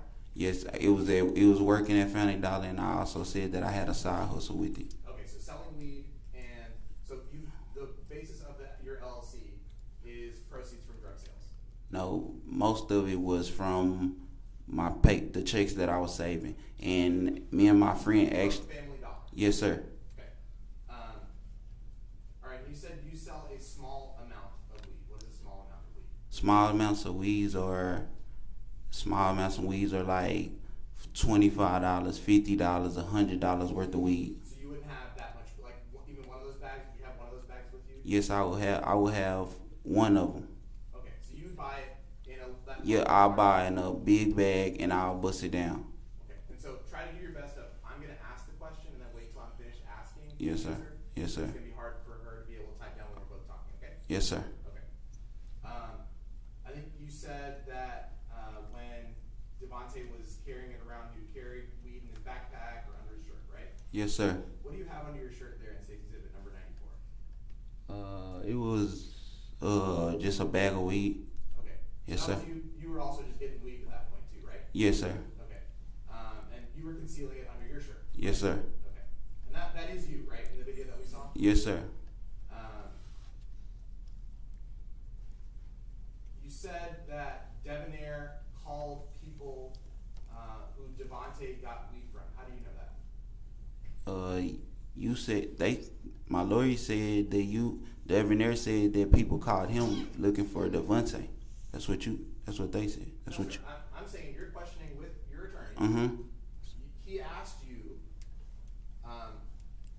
who did you hear from? Like you started volunteer information saying Debonair called the people who Devontae buys weed from. That never came up before you said it just now. Yeah, So I'm saying, how did you come up with that information? Where did you get that information from? They say it again. Say it all over, sir, real quick. Sure. Yes, sir. When I asked questions of Debonair, nothing ever came up about him even buying drugs. Oh yeah. Okay. Yeah. Debonair buy weed. Okay. Hold on. What I'm saying is, you said to Mr. Franklin, your attorney, that the people that Devontae was buying weed from, you knew that they were spoken to by Debonair. Oh. How do you know that? Because me and Debonair spoke on the phone on FaceTime. You're saying Debonair told you that? Yes, we spoke on the phone on FaceTime the next day.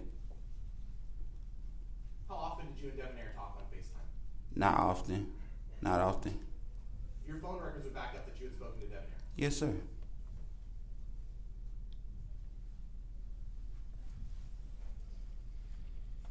So if Debonair's phone number is not in there, then there must be something wrong with the phone records? Yes, sir.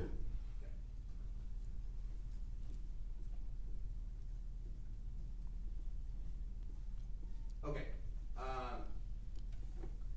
You also said that Erick was trying to buy weed directly from Devontae, right? Yes, sir.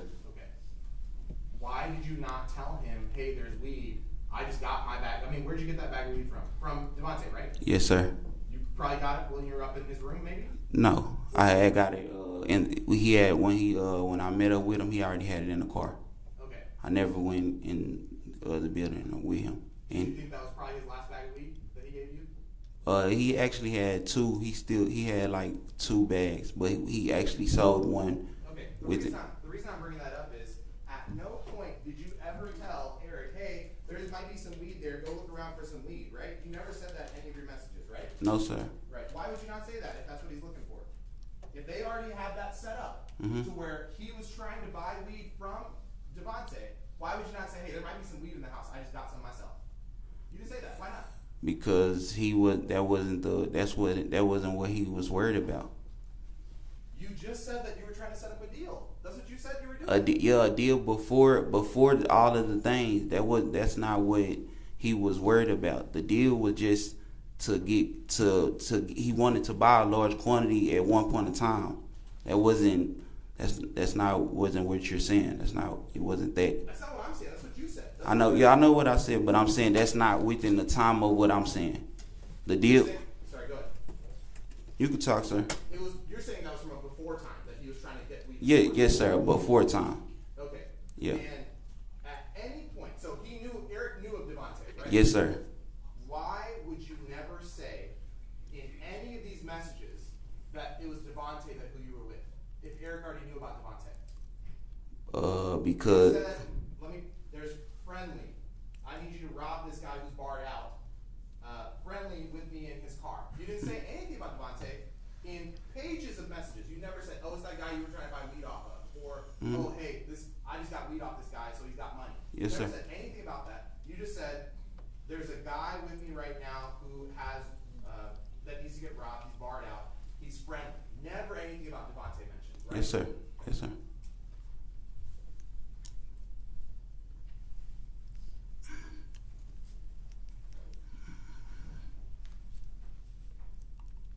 You never told Erick about any weed being in the room, right? No, sir. Okay.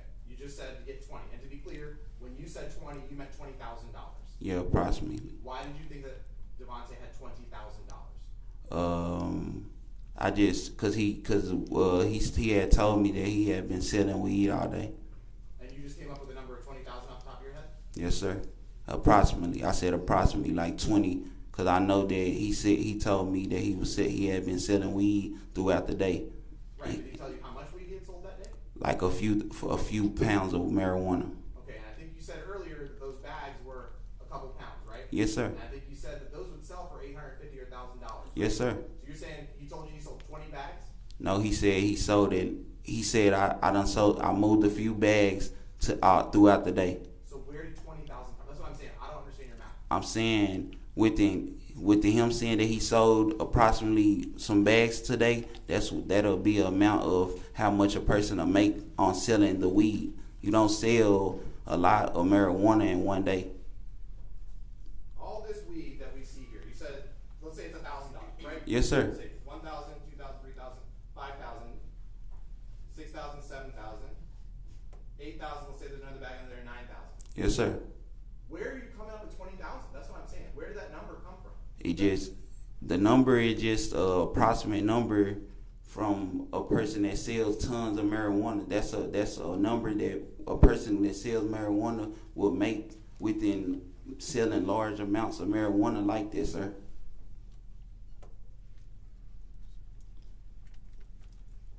Part of the questioning that Mr. Franklin said was, especially initially, later on you corrected yourself, but initially when you were testifying with Mr. Franklin, you said that you were expecting them to go up there and just get the money and the weed and leave. And then you were saying later on, oh, actually, I didn't know that weed was there, right? Do you remember changing that? Yes, sir. Okay. Why did you change your testimony?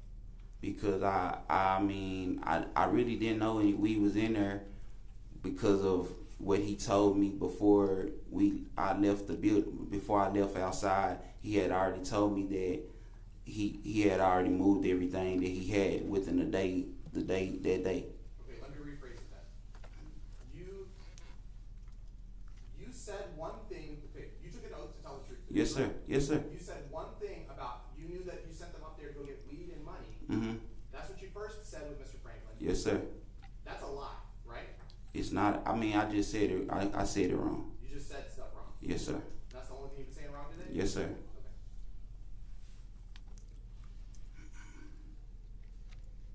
I think you also said you were worried you become food on his list.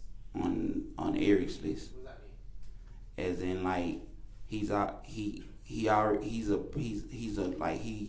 robber, so.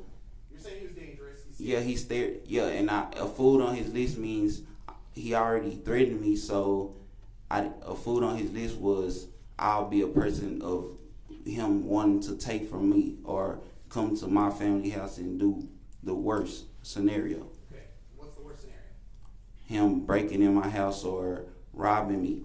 Simple. Okay. For my little quantities of weed and my money that I have saved up. Did you think that he might kill you?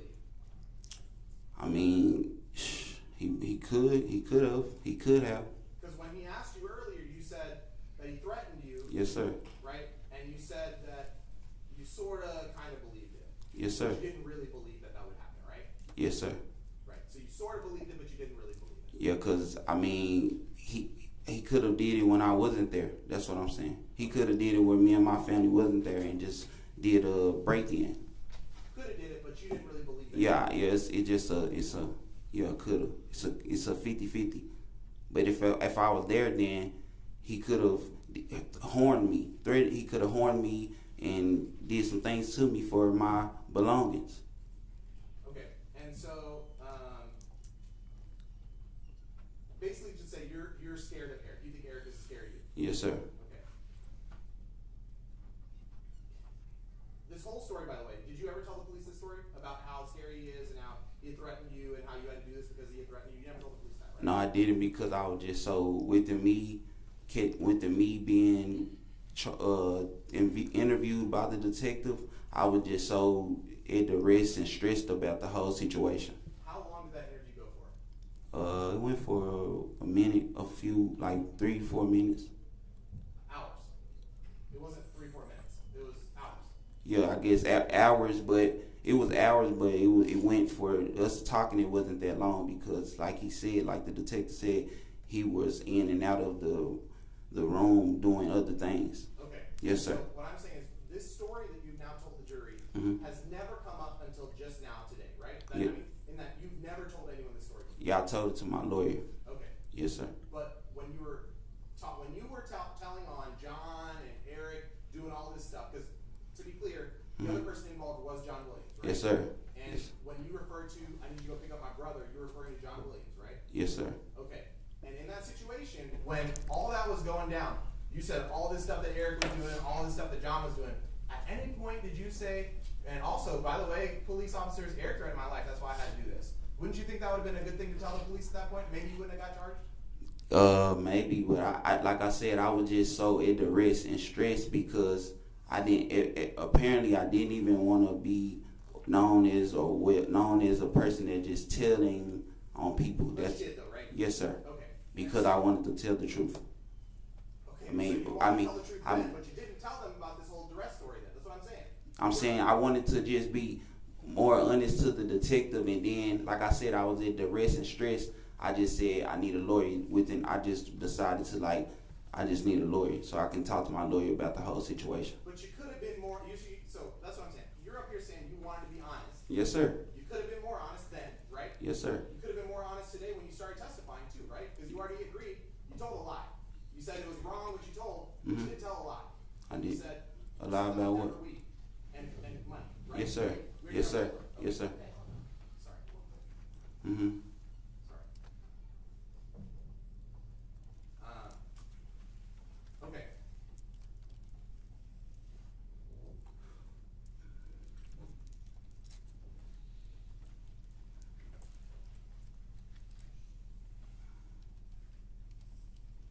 Okay, so this scary person, you said you owed him money? Eric. Yeah. Yes, sir. How much money do you owe him? Just like $1,200. $1,200. So Yeah. you owed him $1,200, and your plan was to set up Devontae Lampkin, someone who, would you have considered him a friend? We were just associates. Associates. So Yes, sir. you would buy drugs off of him and set up him to get robbed, basically, right? Yeah, it wasn't. But it wasn't to set up him to get robbed. It was for just to break in, for them to break in.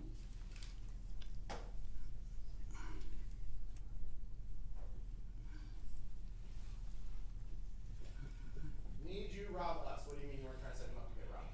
Yeah, that's what being me saying robbed means. It's different levels of being robbed at the time.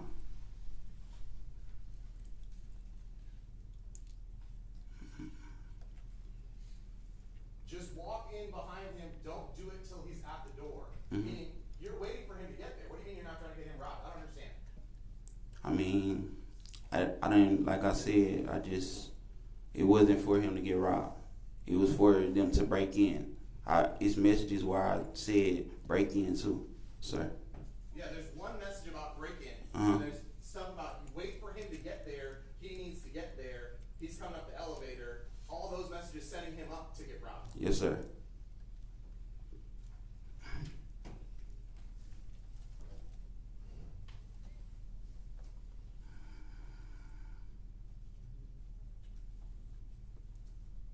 Okay, so you owe a scary person $1,200, Mm-hmm. and your idea to get him $1,200 is to have him go rob someone. That's your plan.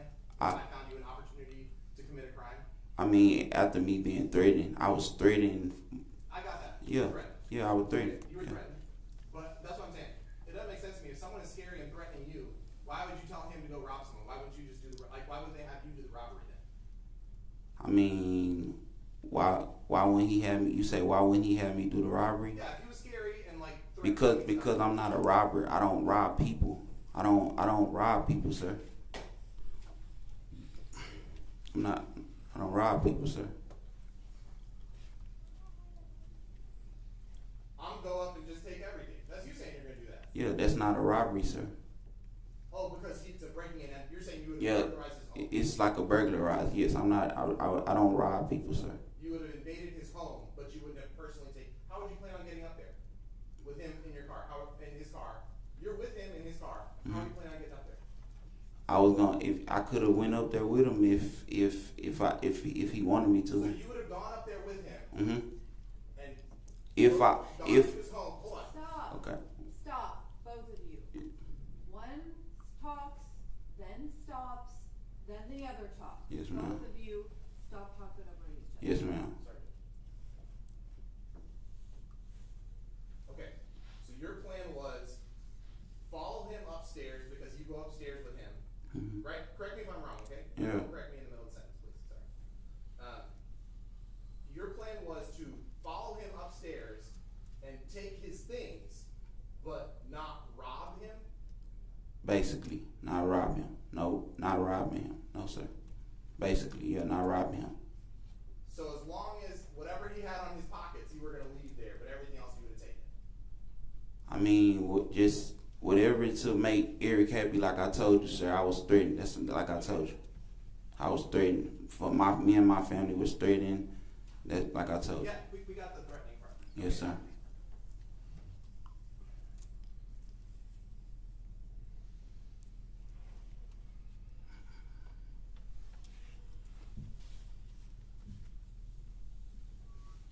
Okay, so scary person, you owe $1,200 to.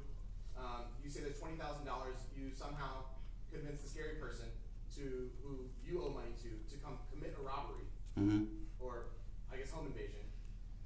You convince that person to come do the home invasion from somewhere else because they weren't there, right? They had to drive there, right? John and Erick had to drive there, right? Yes, sir.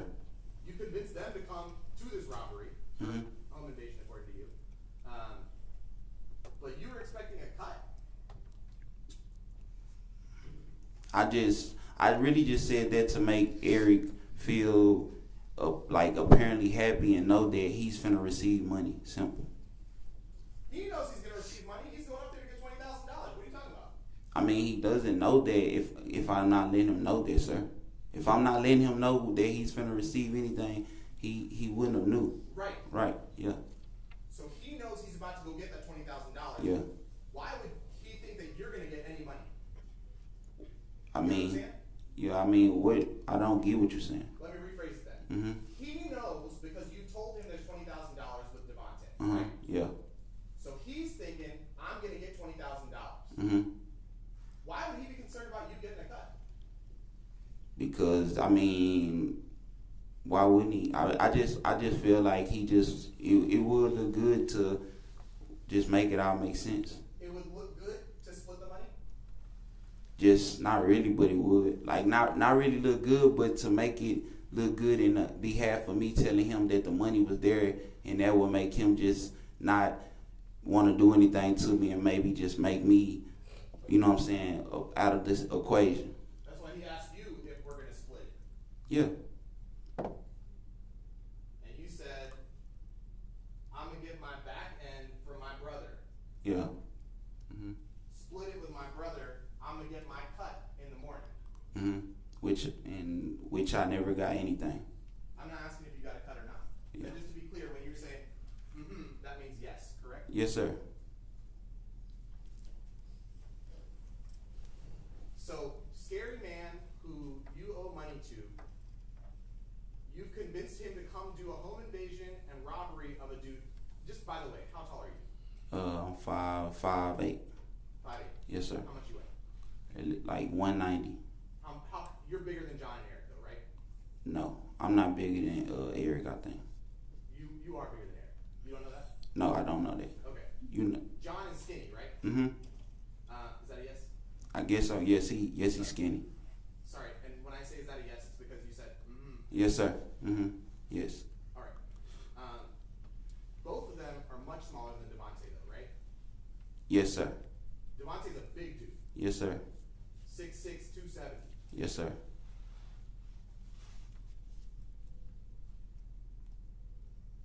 Your thought is, I'm going to convince Scary Erick to come and do a home invasion on a 6'6", 270-pound dude.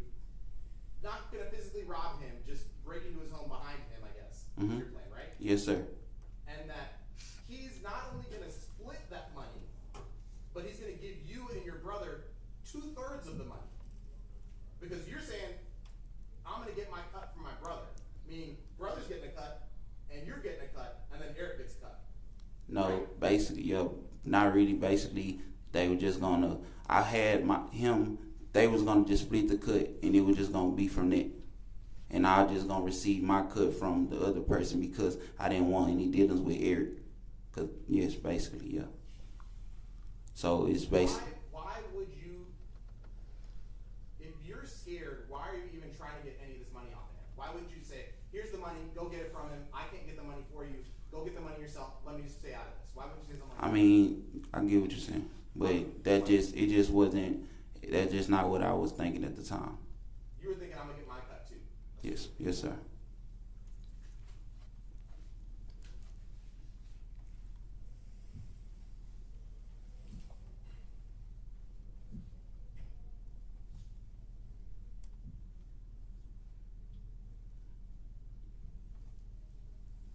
I think in your testimony also, you were asked about what you were afraid of, and you said that they would come rob you too. Yes, sir. Who you were worried your brother was going to come rob you? No, I'm speaking as in Erick. Okay, then why'd you say you were worried they were going to come rob you? I mean, I'm just speaking as an Erick. It wasn't the other person. But Erick, as isn't anything, Erick runs with other people, so that could be. Okay. Yeah. You said when Devontae went upstairs, you weren't expecting anything major to happen. That was another thing you said. Do you remember saying that? Yes, sir. You don't consider a home invasion a major thing? I mean, not, within, not really. Of however it was going on, I don't consider it a major thing. It just, things like that happen. Just things happen. Like, things happen. People. So then how were you scared of him threatening you that he would break into your home and steal your stuff? Because it's because I know he would do stuff like that. You just said that's nothing major. I'm saying it's not major, but it's a major thing. That's why I got threatened, and it is a major thing. That's what I'm saying. But again, you also said about that threat that we've been talking about, Mm-hmm. that you didn't really believe. You sort of kind of believed it, but you didn't really believe that he would do it. But I mean, it's like I said, it's in my head on what I believe and what I know that, like I said, from what he's the type of person he is. Right, and you said you didn't really believe him. But I got threatened, so I don't know what a person that wants money and rob people. I don't know what they'll do.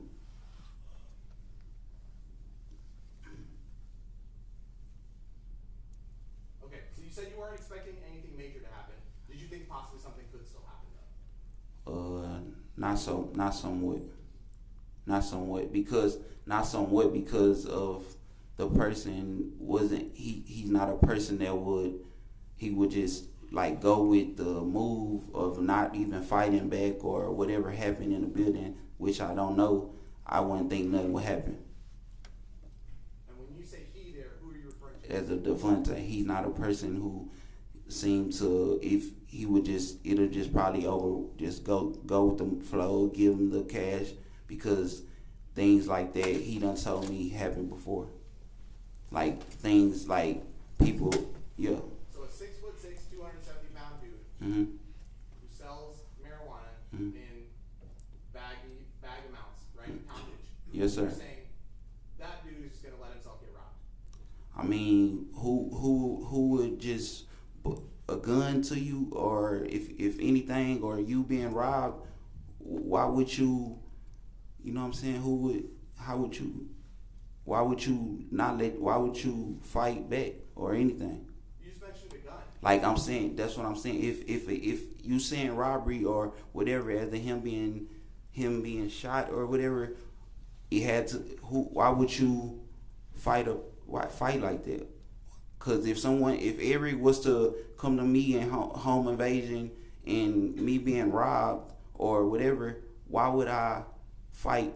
Like, why would I? I'll just raise my hands and give it up. So that's what I'm saying. You were worried Erick or John might have a gun and something could go wrong, right? I mean, something could go wrong, but I don't know who. I don't know who had a gun. I don't know who had a gun. I don't know if they had a gun or not. I don't. Truly, I don't. Okay, but you were worried that might be the case, though. Yes, sir. Okay. Yes, sir. You were concerned that someone might bring a gun to rob a 270-pound, 6-foot-tall dude. Mm-hmm. Okay. Is that a yes? Yes, sir.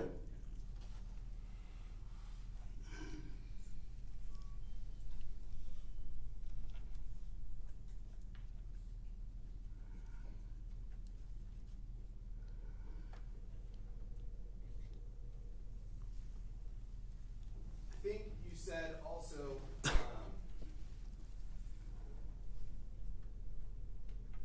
that you didn't see them out on the street that night, right?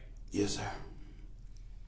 Is that yes? You did not see them? Yeah, I didn't see them. Well, like I didn't see them.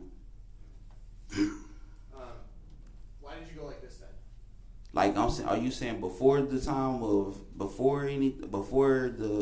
outside of the building?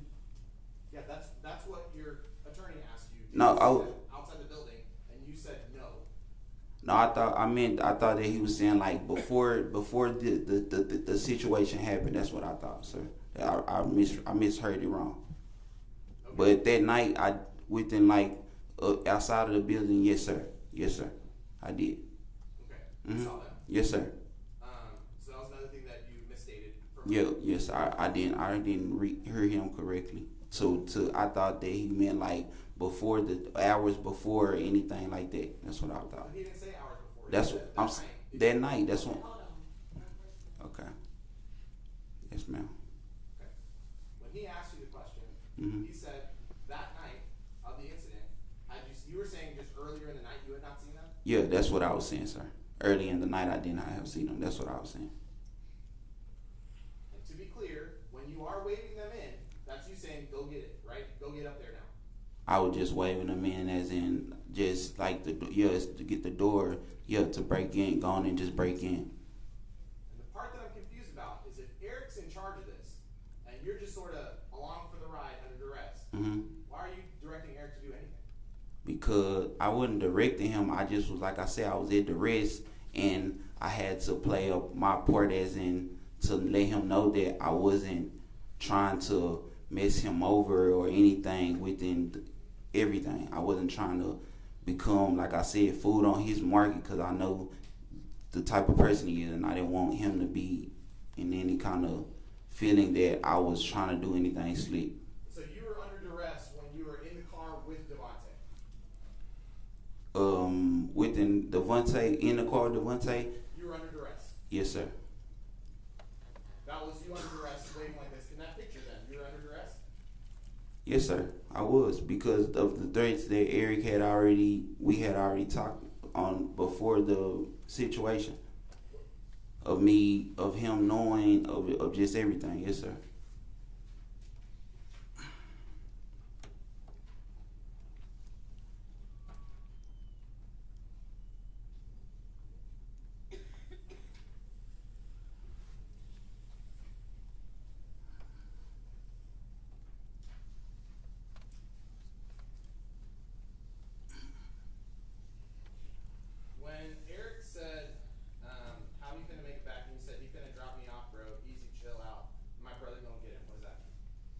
What do you mean by my brother's gonna get him? It just was like, basically like, bro, my brother or whoever the person is was just gonna get him, just get him.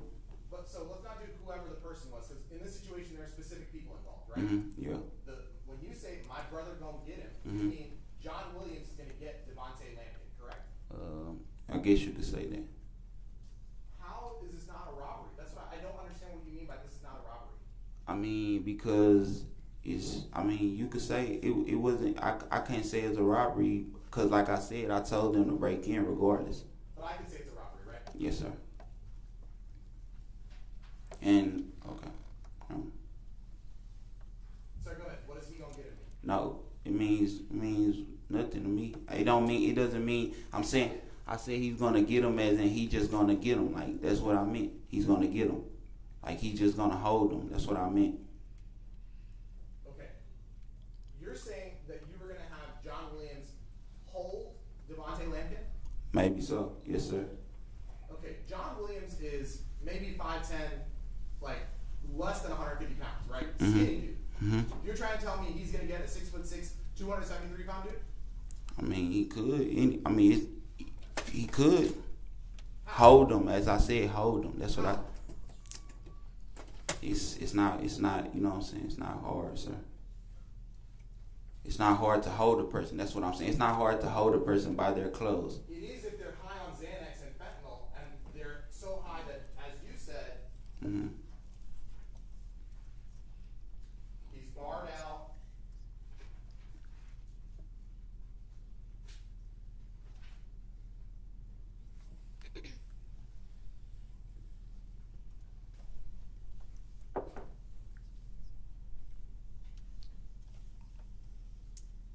And this line right here, he dead for show. Yeah, that man is like he was just like he was just cool on the pills. Like, he was just more like laid back. Not as like dead, like he's dying. No. I didn't think you meant he was dying. Yeah. You were saying he was so barred out Yeah. that he was almost passed out. Yes, sir. In fact, you FaceTime that, or you Instagram video called him that night, right? Showing how barred out he was. No, I did not, sir. We talked, but I didn't show Devontae. Oh, he's no, I did not, sir.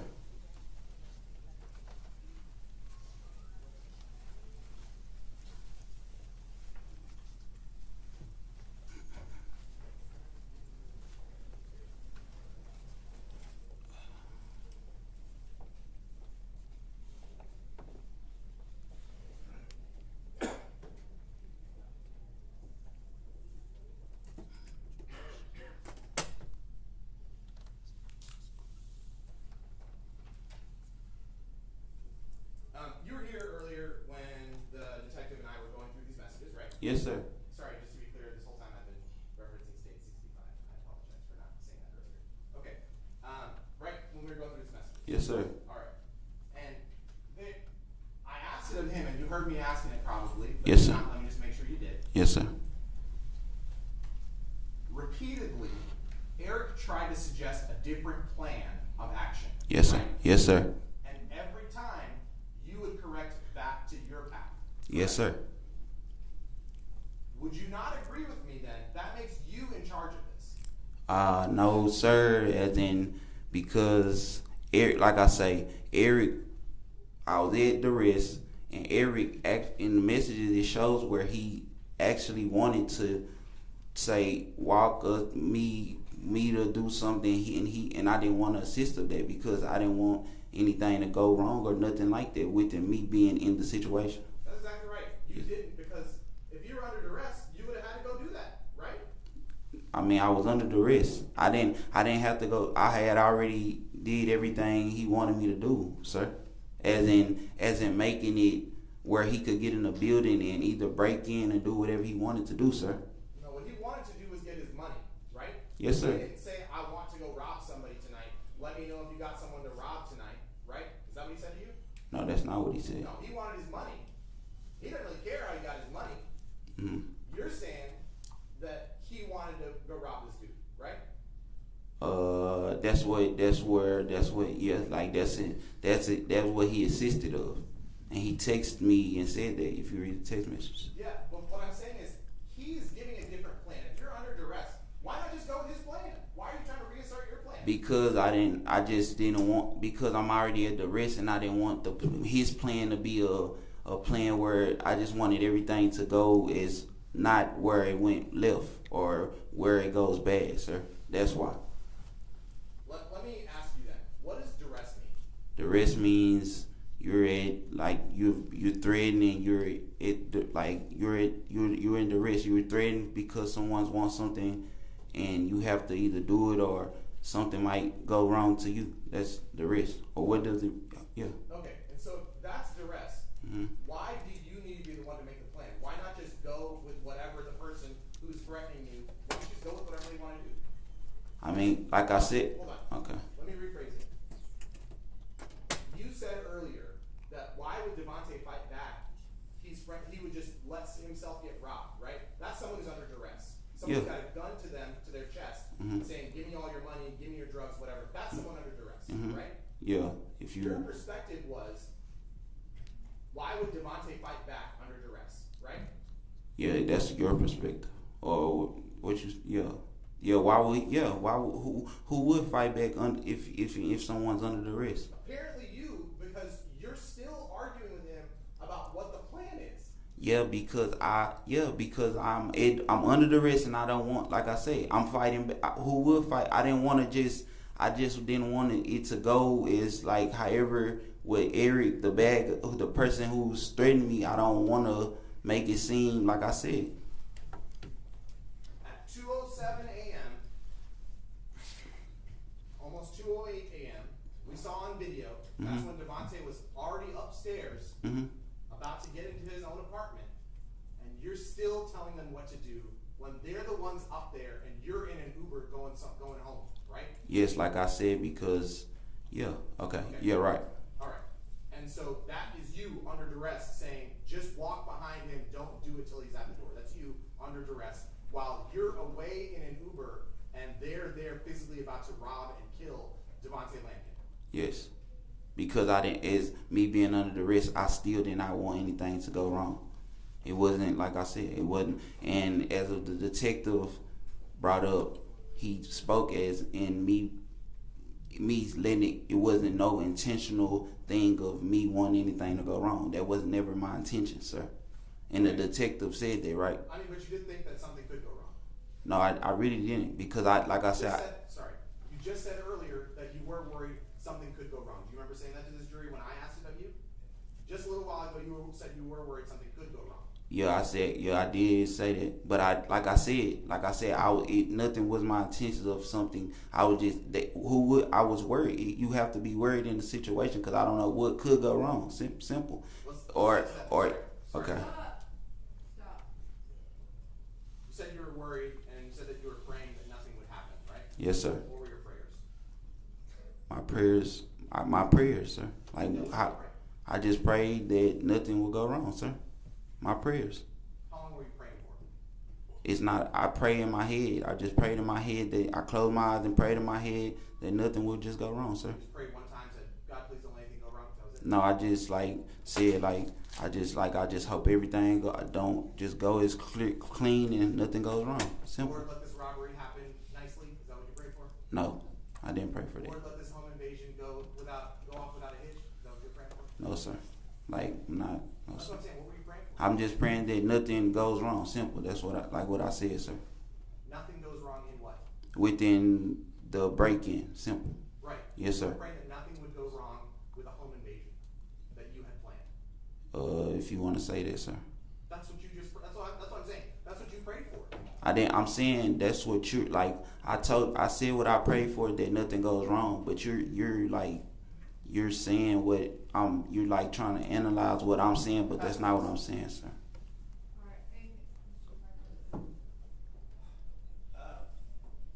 We offer defendants 1, 2, 3.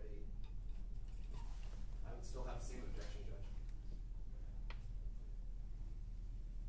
Let me see the plans out here. Sure.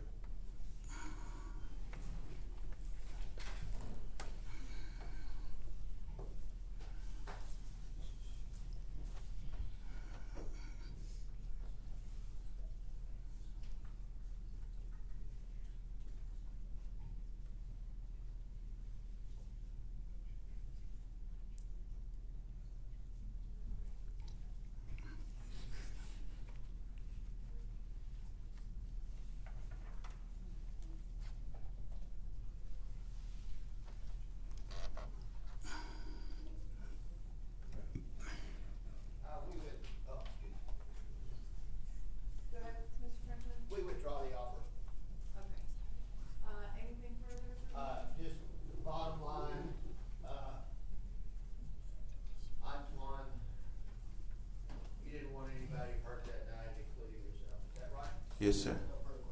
No further questions, Judge. Okay. All right, ladies and gentlemen, that necessitates a break. We're not gonna break for lunch yet, and we're not quite done yet, so I need you to don't talk about the case.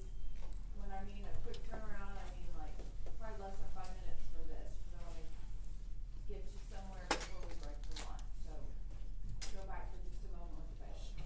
All rise.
come back from lunch, we'll have you back out here, I'll read as required by law, we'll read this charge to you, but you'll have a copy of it back in the jury room with you. Then both sides will have equal time to give their closing arguments to you. So we're gonna do that after lunch. I'm almost done with the charge, but I'm sure there's still gonna be some discussion about it based on how we do things here. So I am gonna break a little bit longer for lunch, but like I said, when you get back, we'll be able to go straight into it. We'll have everything ready for you. So it's 9 minutes till noon, so I'm gonna break you till 1:30 again. But we'll be ready to go right after that. So during lunch, still do not talk about the case. The evidence is all closed, but you don't have the court's instructions yet, so it would not be appropriate. Okay. So with that, we'll be in recess till 1:30. Thank you. All rise.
So for closing, I'll 1:30. put it somewhere else.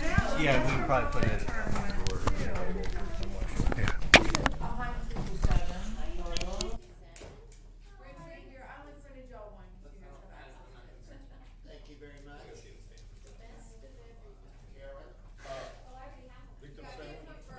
I think they went downstairs. Did they? That makes sense. We'll poke my head out. It was important. Yeah, she's right there. Okay, good. Just get a doctor. They might have sent your guy back. He was like beating his head against the wall. Oh, no, Alex. I thought she meant me. Shannon, did y'all send Alex in person back? Which one? Why do you think it's always mine? It's always yours. You were here yesterday. Great for training for 10 years. Great for It's not. It's not mine. That Great Dane that didn't work out. It's not mine.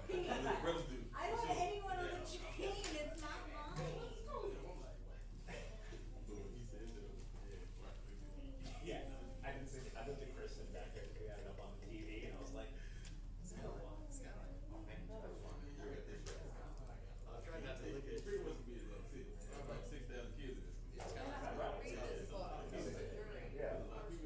I meet a lot of people in high school, and I didn't know all of them. You're like the mayor. You're just like lagging for everyone. You're like, oh yeah, I know. It's my little brother.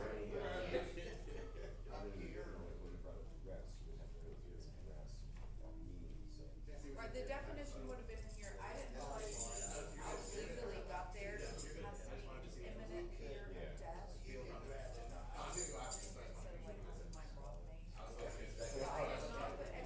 If the state would have agreed to put it in, I still would have put it in. I will say that the most common cases that get reversed, my only reversal is motion.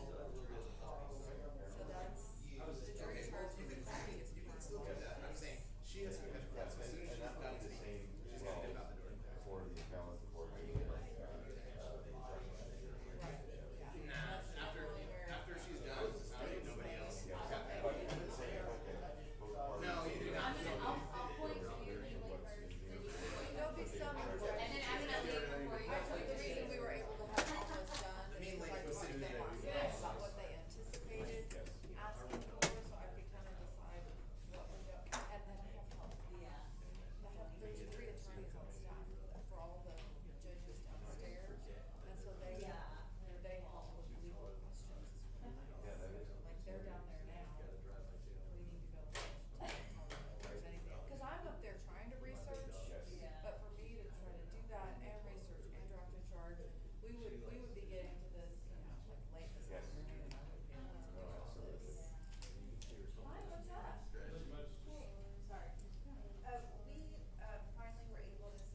So that I can hear your, both of your speeches. I think this is probably a good spot for that. If she can hear it, Richard, do you want to grab your stuff? Going back and forth.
Judge, we're just calling trial support about duress real quick, just to make sure we're not wrong on that. I know. You said the word a bunch of times. It's a word. You didn't say that imminent fear of death. Yes. That's. I agree with you. I agree with you. South. Did you find them? Yeah. On Richard Newman? And anyway, that call should have been made. Yes, I agree. Because I agree. Okay. Judge, I was the one who brought it up, so. That's sorry. I'm just throwing a wrench in the works. You weren't in here. You didn't get there. Yeah, I was listening. Did you hear his testimony? I mean, he said the word a lot. In the center? What did I? Yeah, I did. Oh, they were asking about duress. Oh. Okay. Just trying to, I know. And if they did, then you'll all come back to me.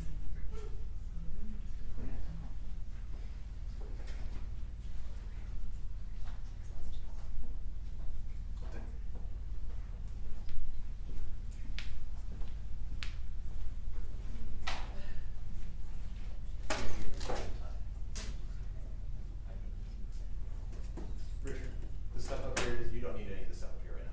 Or you saying you do? No. Okay. But I have this stuff over here that I intend to return. That's cool. I don't want to take stuff from you that you might need for your closing. Okay. I don't think there's anything else I need. Okay. I don't need that stuff. Okay. That's too prejudicial object.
find that? Yeah. Do you want it? Let me just look at it, because I want to see what the steel looks like. Permanent? Okay, kids, the jury's in the hall, let's go.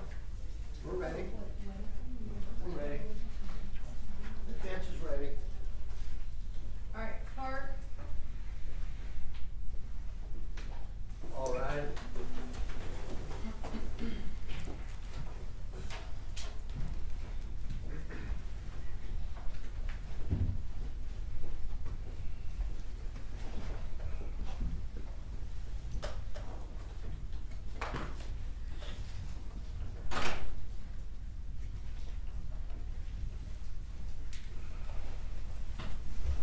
All right, everyone may be seated.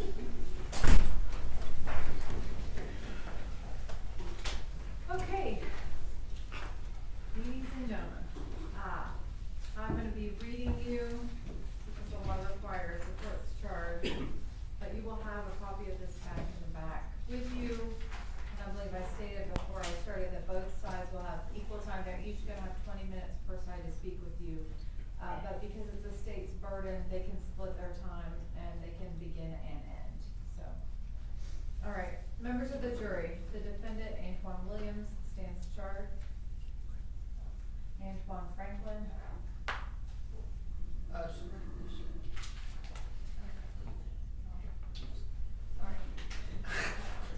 Stands charged by indictment with the offense of capital murder alleged to have been committed on or about May 5th, 2022 in Dallas County, Texas. To this charge, the defendant has pleaded not guilty. You are instructed that the law applicable to this case is as follows. A person commits the offense of murder when he intentionally or knowingly causes the death of an individual.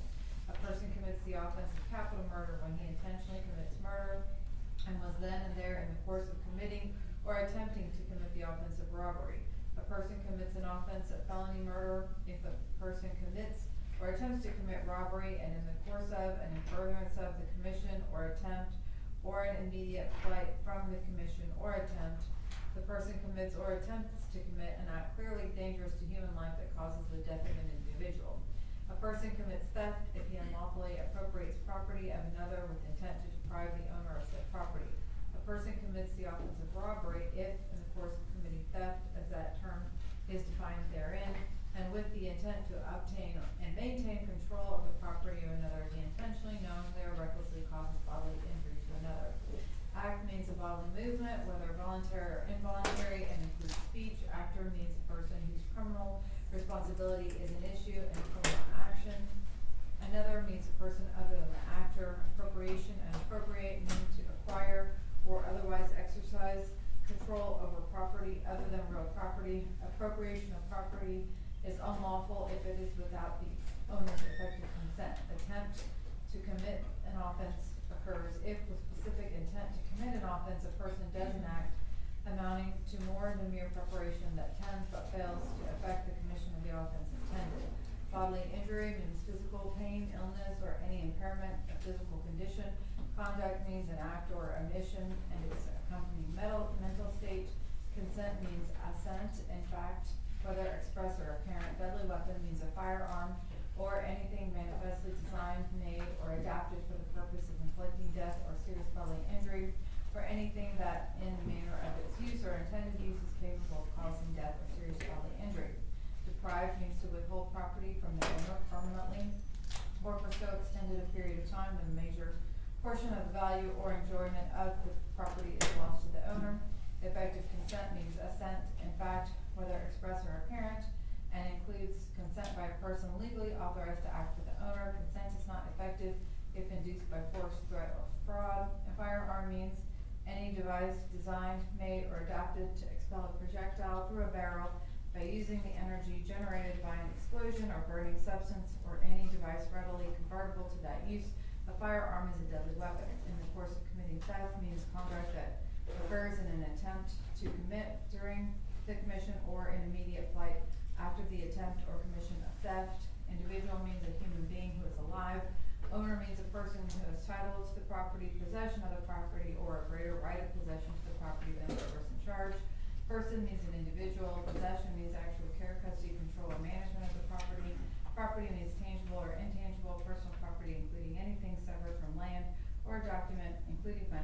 represents or embodies anything of value. The following definition applies to the offense of capital murder. A person acts intentionally or with intent, with the result of his conduct, when it is his conscious, objective, or desire to cause the result.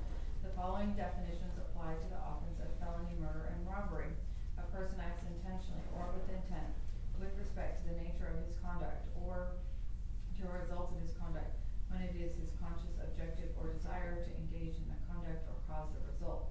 A person acts knowingly or with knowledge with respect to the nature of his conduct, or to circumstances surrounding his conduct, when he is aware of the nature of his conduct or that the circumstances exist. A person acts knowingly or with knowledge with respect to the result of his conduct, when he is aware that his conduct is reasonably certain to cause a result. A person acts recklessly or is reckless with respect to circumstances surrounding his conduct or the result of his conduct, when he is aware of but consciously disregards a substantial and unjustifiable risk that the circumstances exist or the result will occur. The risk must be of such a nature and degree that its disregard constitutes a gross deviation from the standard of care that an ordinary person would exercise under all circumstances as viewed from the actor's standpoint. A person is criminally responsible as a party to an offense if the offense is committed by his own conduct, by the conduct of another of which he is criminally responsible, or by both. A person is criminally responsible for the offense committed by the conduct of another if, acting with intent to promote or assist the commission of the offense, he solicits, encourages, directs, aids, or attempts to aid the other person to commit the offense. Your presence alone will not constitute one a party to an offense. You are further instructed that in a prosecution in which an actor's criminal responsibility is based on the conduct of another, the actor may be convicted on proof of the commission of the offense and that he was a party to its commission, and it is no defense that the person whose conduct the actor is criminally responsible for has been acquitted, has not been prosecuted or convicted, has been convicted of a different offense or of a different type of class of offense, or is immune from prosecution. The term conspiracy is used in these instructions means an agreement between two or more persons with intent that a felony be committed and that they, one or more of the persons, engage in conduct that would constitute an offense. An agreement constituting a conspiracy may be inferred from the acts of the parties. If, in the attempt to carry out a conspiracy to commit one felony, another felony is committed by one of the conspirators, all conspirators are guilty of the offense actually committed, though having no intent to commit it. If the offense was committed in furtherance of the unlawful purpose and was one that should have been anticipated as a result of carrying out of the conspiracy. Capital murder, felony murder, and robbery are felonies. Now, bearing in mind the foregoing instructions, if you unanimously find from the evidence beyond a reasonable doubt that on or about May 5th, 2022 in Dallas County, Texas, Antwan Franklin, hereinafter called defendant, acting alone or as a party as defined above, did unlawfully then and there intentionally cause the death of Lampkin, an individual, hereinafter called the deceased, by shooting the deceased with a firearm, and the defendant was then and there in the course of committing or attempting to commit the offense of robbery of the deceased, then you will find the defendant guilty of capital murder as charged in the indictment. Or, if you unanimously find from the evidence beyond a reasonable doubt that the defendant entered into a conspiracy with one or more persons to commit the felony offense of robbery, and that on or about the 5th day of May, 2022, in Dallas County, Texas, in the attempt to carry out this conspiracy, one or more of the conspirators did then and there intentionally cause the death of the deceased by shooting deceased with a firearm while in the course of committing or attempting to commit the offense of robbery of deceased, and this act should have been anticipated as a result of the carrying out of the conspiracy, then you will find the defendant guilty of the offense of capital murder as charged in the indictment. But if you do not so believe, or if you have a reasonable doubt thereof, you will acquit the defendant of the offense of capital murder as alleged in the indictment, say by your verdict not guilty, and proceed to consider whether the defendant is guilty of the lesser included offense of felony murder as included in the indictment. Now, bearing in mind the foregoing instructions, if you unanimously find from the evidence beyond a reasonable doubt that on or about the 5th day of May 2022 in Dallas County, Texas, the defendant, Antwan Franklin, acting alone or as a party, as that term has been defined, commit or attempt to commit the felony offense of robbery in the course of or in furtherance of the commission or attempt or in immediate flight from the commission or attempt of said offense, did then and there commit or attempt to commit an act clearly dangerous to human life, to wit, shooting deceased with a firearm, and did thereby cause the death of an individual, Lampkin, you will find the defendant guilty of the lesser included offense of felony murder as included in the indictment. But if you do not so believe, or if you have a reasonable doubt thereof, you will acquit the defendant of the offense of felony murder as included in the indictment and say by your verdict not guilty, and proceed to consider whether the defendant is guilty of the lesser included offense of robbery as included in the indictment. Now, bearing in mind the foregoing instructions, if you unanimously find from the evidence beyond a reasonable doubt that on or about the 5th day of May 2022 in Dallas County, Texas, the defendant, Antwan Franklin, acting alone or as a party, as that term has been defined, did unlawfully then and there in the course of committing theft and with intent to obtain or maintain control of the property, did intentionally, knowingly, or recklessly cause bodily injury to another, Lampkin, you will find the defendant guilty of robbery as included in the indictment. If you believe from the evidence beyond a reasonable doubt that the defendant is guilty of either capital murder or felony murder, but you have a reasonable doubt about which offense he is guilty of, you must resolve the doubt in the defendant's favor. In that situation, you must find him guilty of the lesser offense of felony murder. If you believe from the evidence beyond a reasonable doubt that the defendant is guilty of either capital murder, felony murder, or robbery, but you have a reasonable doubt about which offense he is guilty of, you must resolve the doubt in the defendant's favor. In that situation, you must find him guilty of the lesser offense of robbery. If you have a reasonable doubt as to whether the defendant is guilty of any offense defined in this charge, then you will acquit the defendant and say by your verdict not guilty. You are instructed that voluntary intoxication does not constitute a defense to the commission of a crime. Intoxication means disturbance of mental or physical capacity resulting from introduction of any substance into the body. A grand jury indictment is a means whereby a defendant is brought to trial in a felony prosecution. It is not evidence of guilt, nor can it be considered by you in passing upon the question of guilt of the defendant. The fact that a person has been arrested, confined, indicted for, or otherwise charged with the offense does not give rise to any inference of guilt in the trial. All persons are presumed to be innocent, and no person may be convicted of an offense unless each element of the offense is proved beyond a reasonable doubt. The law does not require a defendant to prove his innocence or produce any evidence at all. The presumption of innocence alone is sufficient to acquit the defendant unless jurors are satisfied beyond a reasonable doubt of the defendant's guilt after careful and impartial consideration of all the evidence in the case. The prosecution has the burden of proving the defendant guilty, and it must do so by proving each and every element of the offense charged beyond a reasonable doubt. If it fails to do so, you must acquit the defendant. The burden of proof in all criminal cases rests upon the state throughout the trial and never shifts to the defendant. It is not required that the prosecution prove guilt beyond all possible doubt. It is required that the prosecution's proof exclude all reasonable doubt concerning the defendant's guilt. You are instructed that if there is any evidence before you in this case regarding the defendant's having committed any offense other than the offense alleged against him in the indictment in this case, you cannot consider said evidence for any purpose unless you find and believe beyond a reasonable doubt that the defendant committed such other offense, if any. Even then, you may only consider the same in determining the state of mind of the defendant, motive, opportunity, intent, preparation, plan, knowledge, identity, or absence of mistake or accident of the defendant, if any, in connection with the offense alleged against him in the indictment and for no other reason. At times throughout the trial, the court has been called upon to pass on the question of whether or not certain offered evidence might be properly admitted. You are not to be concerned with reasons for such rulings and are not to draw any inferences from them. Whether offered evidence is admissible is purely a question of law. In admitting evidence to which an objection is made, the court neither determines what weight should be given such evidence nor passes on the credibility of the witness. As to any offer of evidence has been rejected by the court, you of course must not consider the same. As to any question to which an objection was sustained, you must not conjecture as to what the answer might have been or as to the reason for the objection. You are instructed that you may consider all relevant facts and circumstances surrounding the death, if any, and the previous relationship existing between the accused and the deceased together. together with all the relevant facts and circumstances going to show the condition of the mind of the accused at the time of the offense, if any. After you retire to the jury room, you should select one of your members as your presiding juror.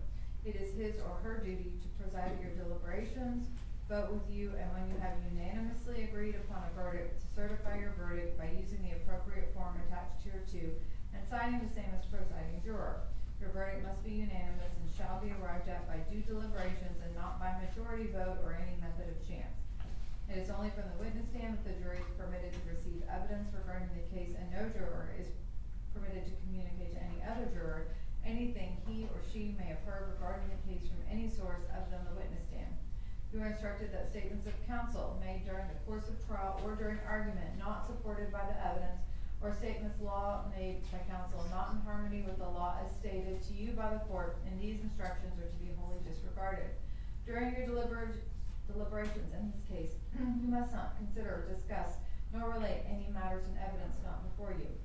You should not consider nor mention any personal knowledge or information you may have about any fact or person connected with the case which is not shown by the evidence. During your deliberations, you are also instructed you must not communicate with or provide any information to anyone by any means about this case.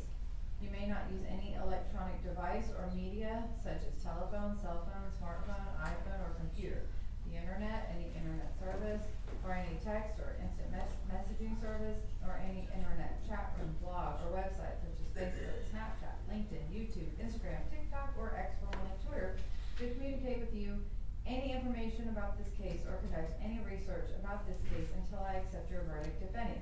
If members of the jury disagree about the statement of any witness, the court reporter will read back to you certain testimony. The court will allow the court reporter to do this only if you submit a written request to the court signed by the foreperson that states that members of the jury have a disagreement about a specific statement of a witness, identifies the witness who made the statement, and requests the testimony be read back. The court will then have the court reporter read back only the part of the statement that the members of the jury disagree about. After you have retired to consider your verdict, no one has any authority to communicate with you except the bailiff who has you in charge. You may communicate with this court in writing signed by your presiding juror through the bailiff who has you in your charge. Do not attempt to talk to the bailiff, the attorneys, or the court concerning any question you may have. Your sole duty at this time is to determine the guilt or innocence of the defendant under the indictment in this cause, and restrict your deliberations solely to the issue of guilt or innocence of the defendant. If you have a verdict or if you wish to take a break, turn on the red light and the bailiff will quickly respond. And then we have the verdict pages. Okay. What says the state? State would like to present opening argument, Your Honor. Okay. May it please the court. Defense counsel. Ladies and gentlemen of the jury, the last time that you and I spoke was a few days ago during voir dire, and we talked a lot about hypotheticals, about what law could or could not come up in this case. And I couldn't be very specific with you all. I couldn't answer a lot of details. But now you've heard all the facts. Now you know the details of this case. And so what I want to spend just a few minutes doing with you all is applying those laws that we talked about in general in voir dire to this case. So now allow me to be very clear about what happened. On May 5th of 2022, Antwan Franklin received a text message from Erick Garcia, Scary Erick. And what did that text message say? Hey, let's go out. Says Scary Erick, let's go out. What does Antwan respond immediately with? Let's rob someone. That's what he responds immediately. And then the rest of that night, you all heard evidence, and you can go back and review the messages for yourself, about how Antwan then coordinates this robbery of Devontae Lampkin. And about how he, in fact, tells Erick. Erick suggests, oh, what if we do this? What if we do this? And he goes, no, we're going to do it this way. No, chill out, bro. This is what we're going to do. Hey, I'm just going to do it myself. You hear that in the course of these messages. And ultimately, you now know that Antwan Franklin coordinated a robbery whereby Erick Garcia and John Williams followed Devontae Lampkin into his Airbnb and they rob him. And in the course of that robbery, He's murdered. Now, judge has read the charge to you, and you guys get a copy of that. So you don't have to remember anything that was just said. Y'all are gonna get to go through this. But one part that I really want you all to focus on, that we talked about in voir dire, was that law of parties. Y'all remember my hypothetical, I couldn't tell you exactly, but I had a bank robbery example, right? And I made myself the mastermind, and I made one of the jurors my getaway driver, and a couple other jurors the people who go inside and rob the bank, right?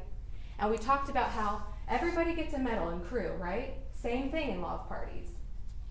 We talked about how just because I'm the mastermind and I didn't go in the bank, I still get a medal because I'm still responsible for what happens and for what my other co-defendants do in furtherance of my plan, right? And so when you're looking at that charge, it has a section called law of parties. And that very last paragraph is what we're here for today under capital murder. If in the attempt to carry out a conspiracy to commit one felony, robbery, another felony is committed, murder, by one of the conspirators, then all of the conspirators are guilty of the felony that is committed, though having no intent to commit it. If the offense committed in furtherance of the unlawful purpose, aka if the murder that was committed during the robbery was one that should have been anticipated as a result of carrying out the conspiracy. What does that mean? That means that when you plan a robbery that winds up with someone dead, you don't get to say, whoa, I didn't shoot him. You get a medal. That's it. There's no question a robbery occurred by anybody. Even Antwan testified to that. There's no question Devontae Lampkin was murdered during the course of that robbery. What Antwan's wanting you guys to believe is that he was so frightened that he was acting under duress and that he didn't intend for Devontae to die. The law says it doesn't matter. It doesn't matter, because when you plan robberies, that is a foreseeable consequence that someone could wind up dead. Antwan testified himself, yeah, I didn't know if they had a gun with them or not. Oh, I was praying that everything went right in that robbery I set up. I'm sorry, the break-in. What do you think's gonna happen? When you tell somebody there's a backpack of $20,000 and possibly weed, he said, well, yeah, I thought there could have been a gun. I thought something could have gone wrong. That's why he's praying in the Uber. There's no question about it. You've used 5 minutes. Thank you, Your Honor. When I talked to you all, I told you guys that the 12 of you who get picked are going to take an oath to follow the law. And I went row by row, annoyingly. I went row by row for each of you, and I said, who here says, hey, I get what you're saying about law of parties. I get what you're saying about how everybody gets a medal. But if I'm to serve as a juror in this case, I just don't know that I agree with that. I don't know that I can follow the law. And the 12 of you are sitting here in part because you all promised me that you would be able to take the oath to follow the law and apply it. And so at this point, that's what I'm asking you to do. I'm asking you to find this defendant guilty of capital murder, not robbery, not murder, those two lessers that make up the capital murder. There's no question, this is a capital murder. Because you don't get to just shuck off the responsibility of what happens when someone winds up dead. Because you got someone else to do your dirty work for you. So I'm asking you all to find him guilty, because that's what justice requires, and because you're not telling Antwan Franklin anything that he doesn't already know. All right, you used just over 6 minutes. Thank you, Judge. Mr. Parkville. May it please the court.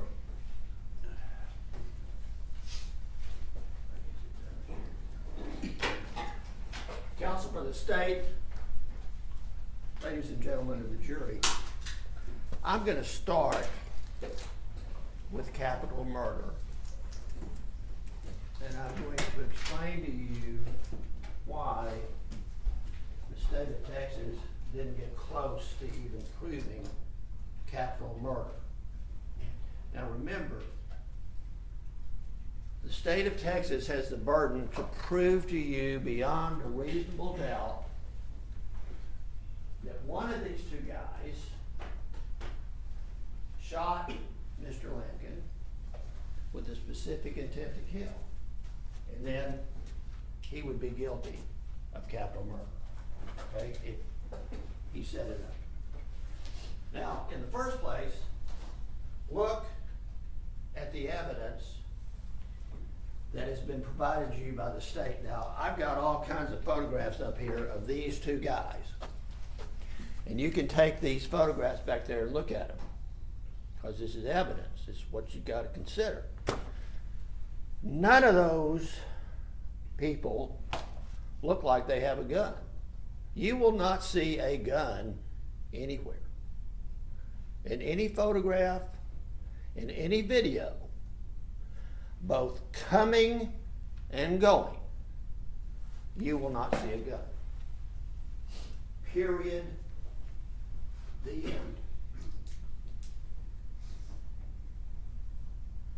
So, next,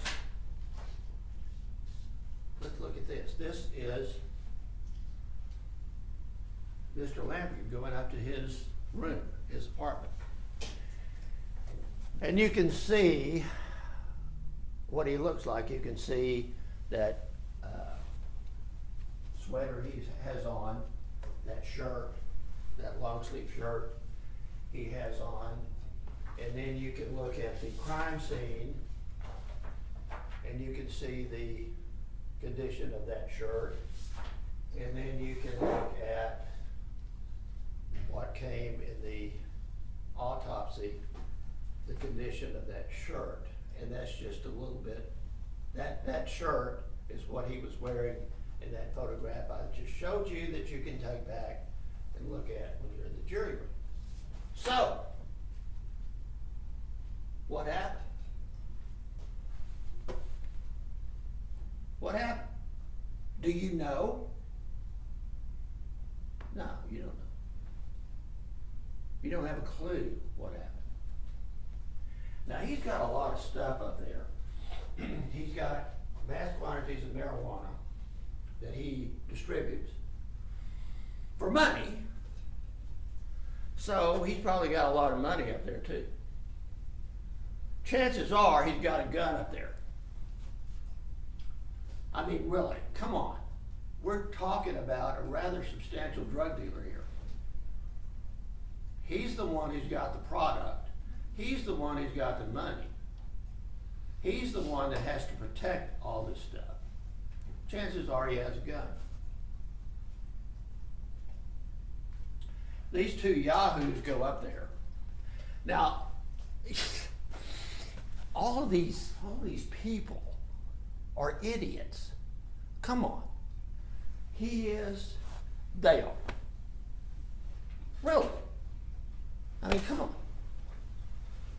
Their chances of plotting anything are slim to none. They are texting each other, doing weird things, and we know that Antwan Franklin is afraid of Erick Garcia. Now, you know, he's afraid of it, okay? So, all right, he's afraid of it. And Erick really wants some money. So let's figure out how to get some money from this dude. And we know this dude, Mr. Lampkin, has got money because he's pretty big time, and we know that. We know he's got major quantities of drugs, and we know that he's got money. So one way or the other, these people, these two, we know these two are going to get up into that apartment and steal the stuff that's up in there. And one of the ways is to get in that building, get up to that apartment, and just kick in the door. Just break in the door. That's all you got to do. Break in the door and then take whatever's in there. Okay, that didn't quite happen. What we do know is that Mr. Lampkin and these two yahoos up here came in contact with each other. Their intent was to steal money and steal drugs. Those three people came in contact. After that, we don't know what they did. They might have had a conversation about those two going in there and buying drugs from this guy. They might have said, hey, we want one of those bags. We want to sell some drugs on the street. How much did they cost? They might have talked about anything. At least, well, we don't at least know anything. All we know is we see those people going down the hall. We see Mr. Lampkin going down the hall, and we find later Mr. Lampkin dead. And we know there was a struggle. Even Debonair said when he walked in there, he was shocked about how much disarray there was in that apartment. And you can see it from the crime scene photos, and you can see it from his shirt. And you can also, he had an abrasion to his eye. There was a fight in there. Now, where the gun came from, where did it come from? Do you know? Do you know where the gun came from? No. Do you know whose gun it was? No. Do you know which of those three people had a gun in the first place? No. You don't know the answers to any of those questions, and you can't make it up. They got to prove to you beyond a reasonable doubt. Where did the gun come from? If Lampkin had a gun and there was a struggle over the gun, and we know that the shot that killed him came from up to 6 inches. It was very close. So somebody didn't walk in there with a gun and get up real close to this big guy, so close of 6 inches that he was just standing there, letting him get that close with a gun pointed at him and let him shoot it. That didn't happen. We know that. Well, it couldn't happen like that. And we know, though, the evidence reveals that Mr. Lampkin was high on drugs.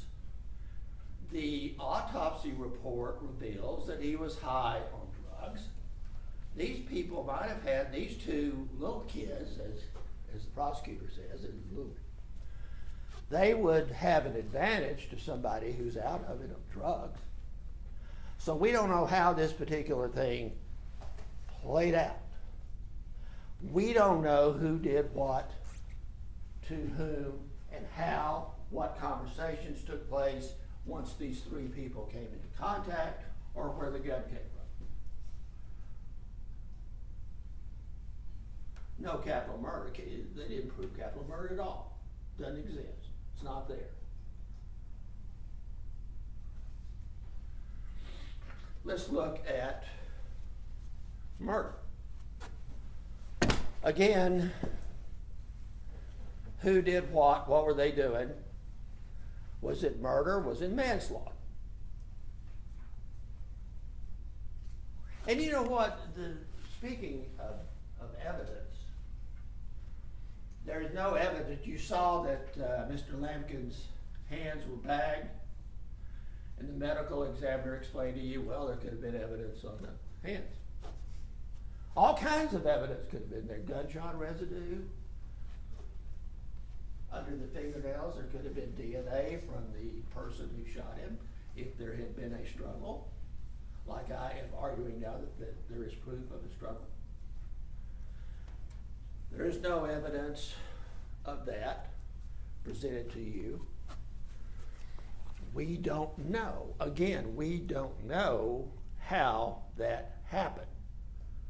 We have no clue what happened once these three people came into contact. We don't know if a murder was committed or not. Let me tell you something. This is the way the law works. since there is no proof, since they didn't really present any proof of what happened in that apartment, I could stand up here and argue to you that Lampkin committed suicide. Because you don't know, and I don't know, and they don't know what happened in that apartment. Okay. Let's consider what he did or didn't do when he was having a conversation with Erick. That is muddled. That is not the most clear evidence in the world at all. We know, though, that he, because of the threats made by Erick, was sending them up there to get stuff, to pay off Erick, for Erick to get money, for everything to be okay, for there not to be any more threats, for the debts to be paid off, and everything would be okay. Once Erick got his money or his drugs or whatever he could get from up there, everything would be okay. So you do have evidence, you do have evidence you can look at that indicates what these people were talking about, what he was trying to do, and what they were trying to do. Basically, you know what Erick was trying to do with Antwan. You don't know anything about Williams. Nothing. And incidentally, Williams disappears. Notice that.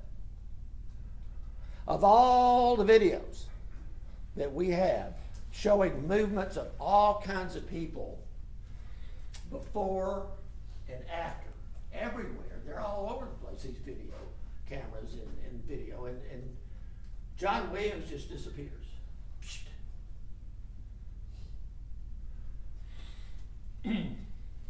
And on top of that, we don't know where he disappeared to.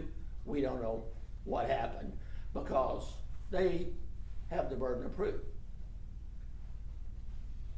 Not us. I don't have to prove what happened to John Williams. They've got to, but we don't know. That's another thing that we don't know. And therefore, well, take it for what it's worth. You don't know nothing. More you don't know. More reason for you not to find Antwan Franklin guilty of anything because you haven't been proved anything beyond a reasonable doubt. Okay, let's go back to all these texts that between Erick and between Antwan. Nothing between John. John's, no. Okay. So, again, trying to get money. Again, he is trying to get them into that building. And he was successful at that. And then, and let me point out something else to you. What we're talking about, the text, which you do have, which is evidence. Whatever was going to happen up there in that room at that particular point in time, Antwan Franklin expected Mr. Lampkin to be alive after it happened because he said he didn't want Lampkin to know he was involved. If he didn't care if Lampkin knew that he was involved, he could have gone, if they were talking about a robbery, he could have gone and done it himself, right? The very texts show you that he was anticipating a live Lampkin. And besides that, that's where he got his product. See? Why are you gonna kill the goose that laid the golden egg? You're not gonna do that. That's stupid. That's stupid.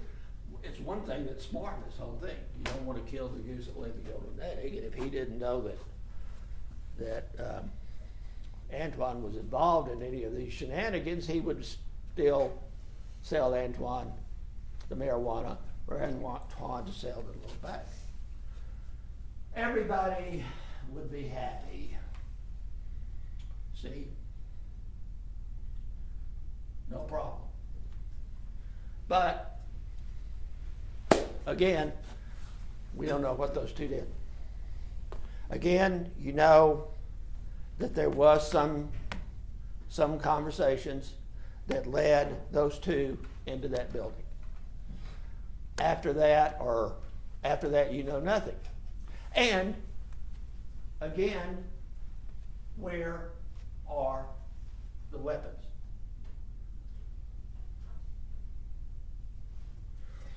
All right. I'm going to ask you to find Antwan Franklin not guilty of capital murder because they didn't prove it. Absolutely did not prove it, even close. Even by preponderance of the evidence, they didn't prove it. Felony murder, still, where's the murder?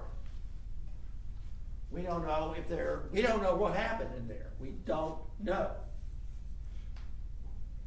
Robbery, maybe. Maybe. Maybe. But again,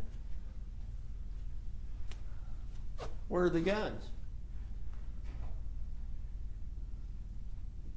There's no evidence that there could have been a robbery. So again, machinations of idiots, text of idiots. And that doesn't get us anywhere, but they prove beyond a reasonable doubt that we have 3 idiots. That's what they prove. That's it. We do have a dead guy. We do have Mr. Lampkin dead, which we regret, but we don't know how he got that way. At all. At all.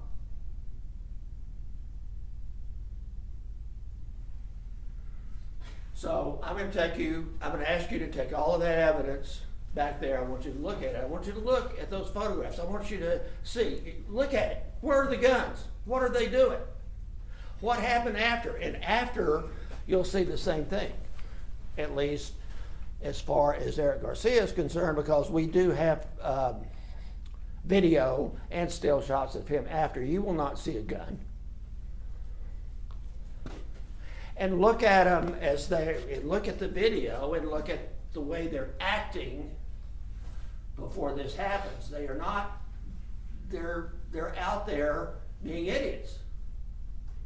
They're out there just roaming around and they don't have any guns that you can see at all. And again, you can't speculate on this stuff. You got to have proof. So look at it, and you'll see that they don't have any guns. So I'm just telling you, we don't know what happened there. We don't know what those 3 got into once these 2 people confronted Mr. Lampkin outside his apartment, if that's even the way it happened. They might have gone and knocked on the door, for all we know. Really, for all we know, they might have gone and knocked on the door asking to buy drugs. And then it went to the heck.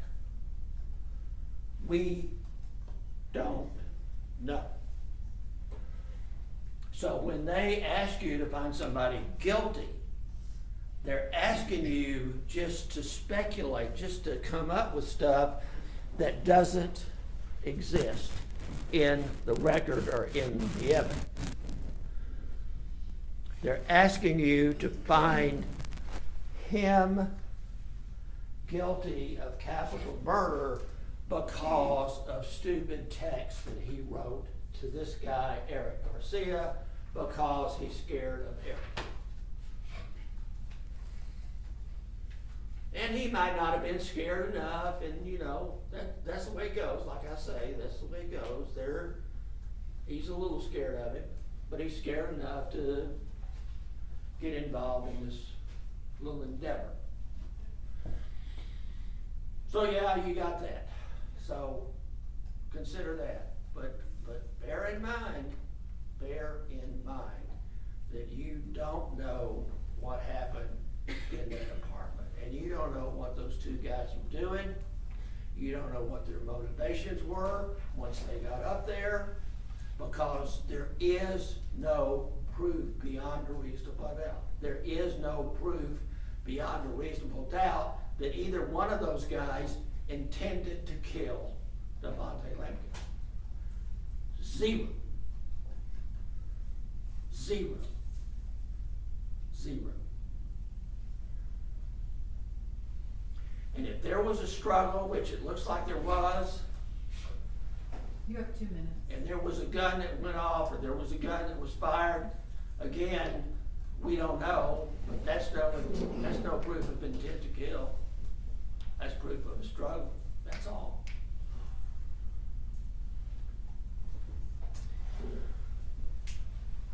Not guilty, because they did not prove beyond a reasonable doubt that this man sitting over here, Antwan Franklin, is guilty beyond a reasonable doubt of capital murder. Thank you very much. You have 14 minutes left. Judge, may I get one moment to grab a piece of evidence?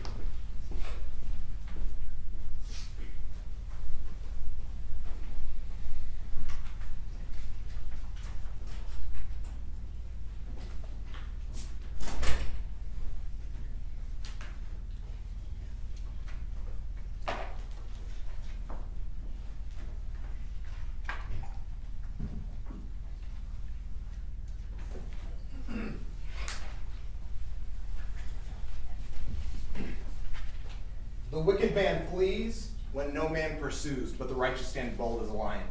So one of the things that one of my friends says for her closing arguments most of the time. Antwan Franklin set up a robbery with John Williams and Erick Garcia that resulted in the death of Devontae Lampkin.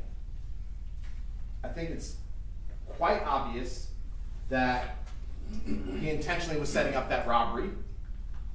I think it's quite obvious that Devontae has passed away from a gunshot wound. How do we know what's going on in this case? It was a quick thing I showed you guys on the door logs, showing you exactly that timing. And the reason it was important is because at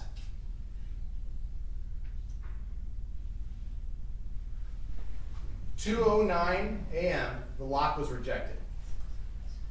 So here's what happened. We watched on video of Devontae being followed in the hallway by John and Erick. John and Erick come up behind Devontae at the door, and they're making him get into the room. And he's struggling to get in on that key fob, and so that's why that lock got rejected the first time. So then he tries again, and he gets in just a few seconds later. 40 seconds after that, Erick comes out the door, running down the hallway with the backpack. That's your robbery, in case you're curious. And then a minute later, we've got John coming out the door. And the door doesn't open again until that night when Debonair comes back and sees his friend dead on the floor. I think, with as much respect as I can possibly give to Mr. Franklin, Richard Franklin, the defense attorney on this case, I respect him greatly. But to suggest, to even come close to implying that Devontae committed suicide? Well, what happened to the gun? Did he eat it? He couldn't, that's not what happened. You get to use your common sense and make reasonable inferences on the evidence that was presented to you. And your common sense tells you, with those door logs, you know what happened. There was a struggle to get into the door. It didn't open at first. That's why it was rejected. Then it opens, they get in behind him. They struggle in the apartment, because who is robbing a 6'6", 270-pound football player when you're 5'8", 150 pounds without a gun. You want to know where the gun is? It went with the 2 live people who left that room. The 2 live people who came into that room and left that room are the ones who had a gun, not Devontae Lampkin. And if you want to watch, you can watch John as he's fiddling with his pocket as he's running down the hallway behind Devontae. Well, you can watch that video. It's State's Exhibit number 91. It's a stitched video. You can watch it. You can't see the gun. I'll agree with you. You can't see a gun. But we know he got shot because we have the exhibit for it. Because we have an autopsy that said so. Also, I think defense intimated that there was an abrasion on his eye. No, there wasn't. There's no evidence of that based on what was said by the coroner. The medical examiner wrote down what injuries there were. The only injury, gunshot wound to the chest that killed him. You know, I think about prayers, right? We talked about it with Antwan Franklin. Think about prayers. What do we pray about, right? What do we pray for? I pray that in this closing argument that I do well. I pray that you guys are able to come to a good decision on this case, right? What does Antwan Franklin pray for? He prays that the break-in goes well. He prays that his friend Devontae, who he buys weed off of, he hopes that that break-in goes well. That's what he prays for in his Uber as he's driving away in safety. This man had the audacity to plan a robbery and then not even stick around for the consequences of what would happen.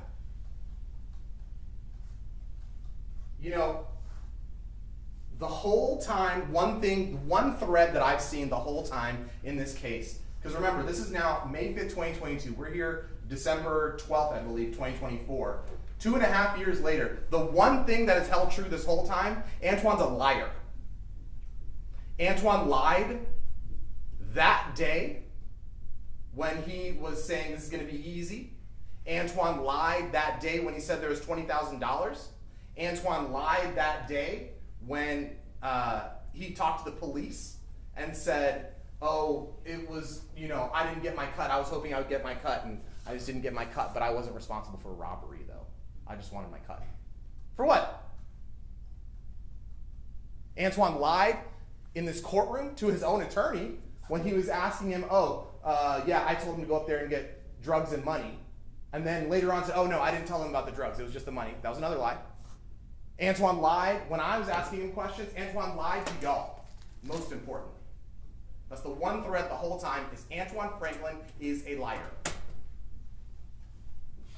We've got this case because Devontae Lampkin was found by Debonair Clarendon a day later in a pool of his own blood.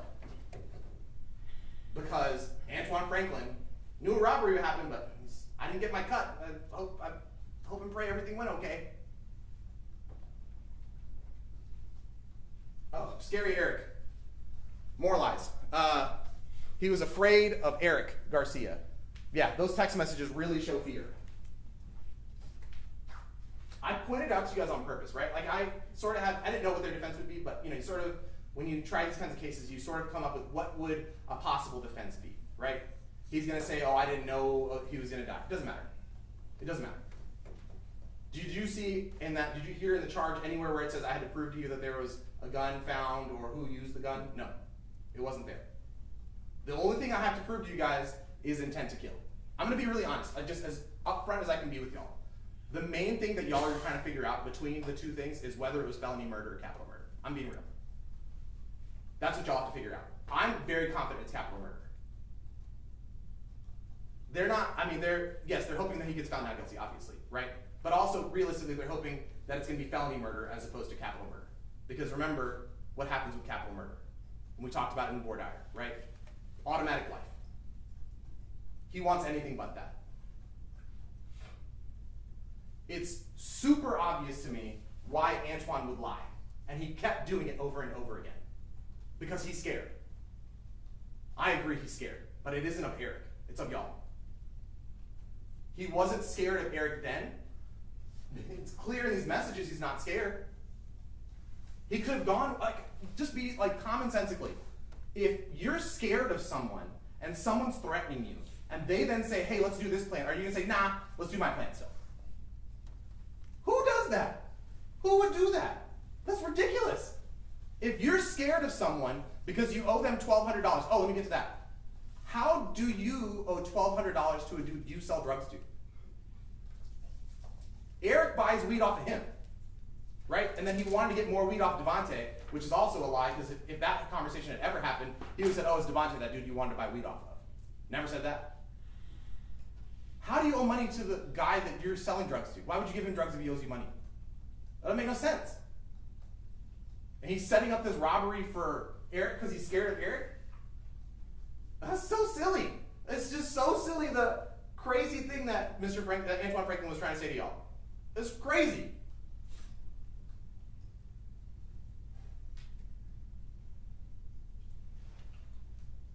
If he's scared, why is he asking for a cut? Who asked for a cut from somebody you're scared of? Like that just doesn't make sense, right? The things that you get to, we showed you guys that puzzle. Pieces that fit together that make sense versus pieces that don't make sense. Antwan Franklin's story doesn't make sense. Do you know why? Because it's a lie. That's not what happened. The difference between felony murder and capital murder is the intent to kill. John Williams and Erick Garcia went into that room that night and killed Devontae Lampkin. Period. The question is, was there an intent to kill? And I'm going to show you where we prove that intent to kill. It's in this photograph. This photograph shows it because there is no way in those 40 seconds that you are not shooting someone dead center in the chest unless you are intending to kill that person. You don't shoot someone if you are hoping they don't die. You're not shooting them dead center in the chest 6 inches away from their body. The only thing you could be trying to do there is killing them. Shooting through your heart, your aorta, right, that transports the most blood in your body. That's what the medical examiner said. The only thing you could be trying to do there is intentionally killing someone. That's it. There is no other possibility of what you could be intending to do. You hoping he survives that? Well, really? When you shoot someone dead in the chest? I don't have to prove, it doesn't matter who brought the gun, or that's completely irrelevant. It's not Devontae's gun. But even if it was, it wouldn't matter whose gun it was. That's not anywhere in the charge. Nowhere in the charges say, and they had to prove that it was someone's gun. Nowhere. Nowhere does it say that. It's literally, there's only one specific issue for you guys, and it's, was there a specific intent to kill? The robbery is obvious, because we watched Erick run away with that backpack, and Devontae was dead. The only thing, I can't say this any clearer. You're going to go back there, and I want you guys to look at the pages so you can be sure as to what you're trying to do. It's going to say application charge offense capital murder. There's not numbered at the bottom, I apologize. And then the next thing that you're going to look at is lesser included offense felony murder. Those two things, when you read those 3 pages, the only difference you're going to see between those two offenses is specific intent. It was intentionally killing. And there is nothing you could possibly be intending other than killing someone when you shoot them dead in the chest 6 inches away from their body.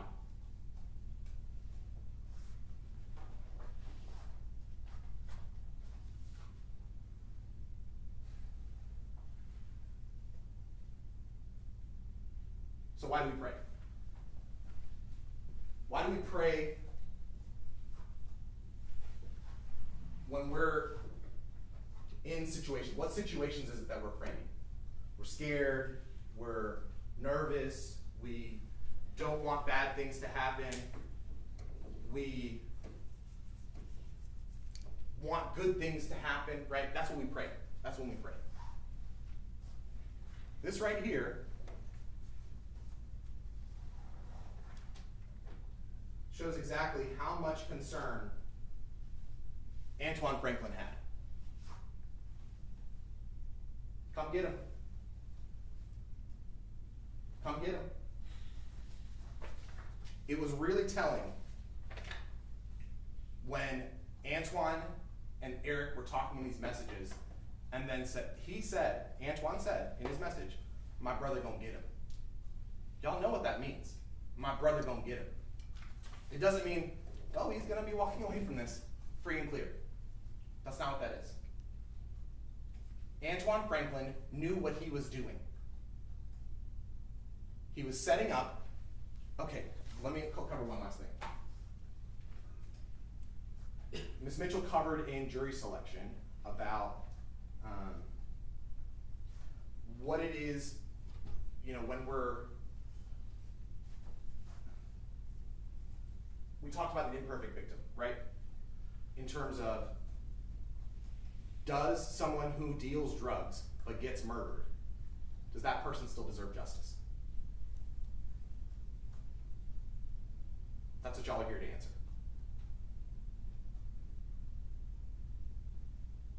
In Dallas, in the community that we all in this room, the 12 of y'all, 2 of y'all as well, I apologize for not looking at y'all, that we all live in, that we work in. You have 2 minutes left. Thank you, Judge. What we want for our community, what we feel about our community, about who deserves justice. That family right there deserves justice. They've been waiting 2.5 years for it.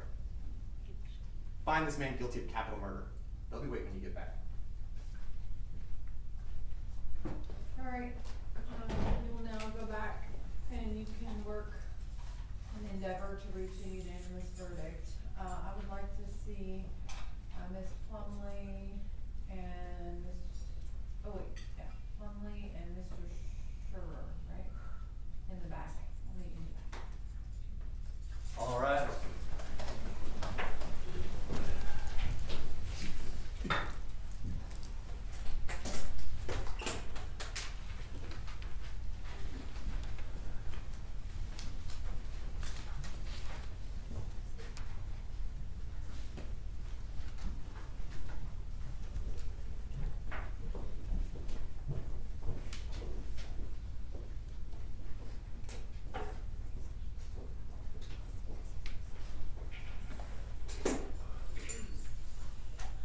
We're in recess.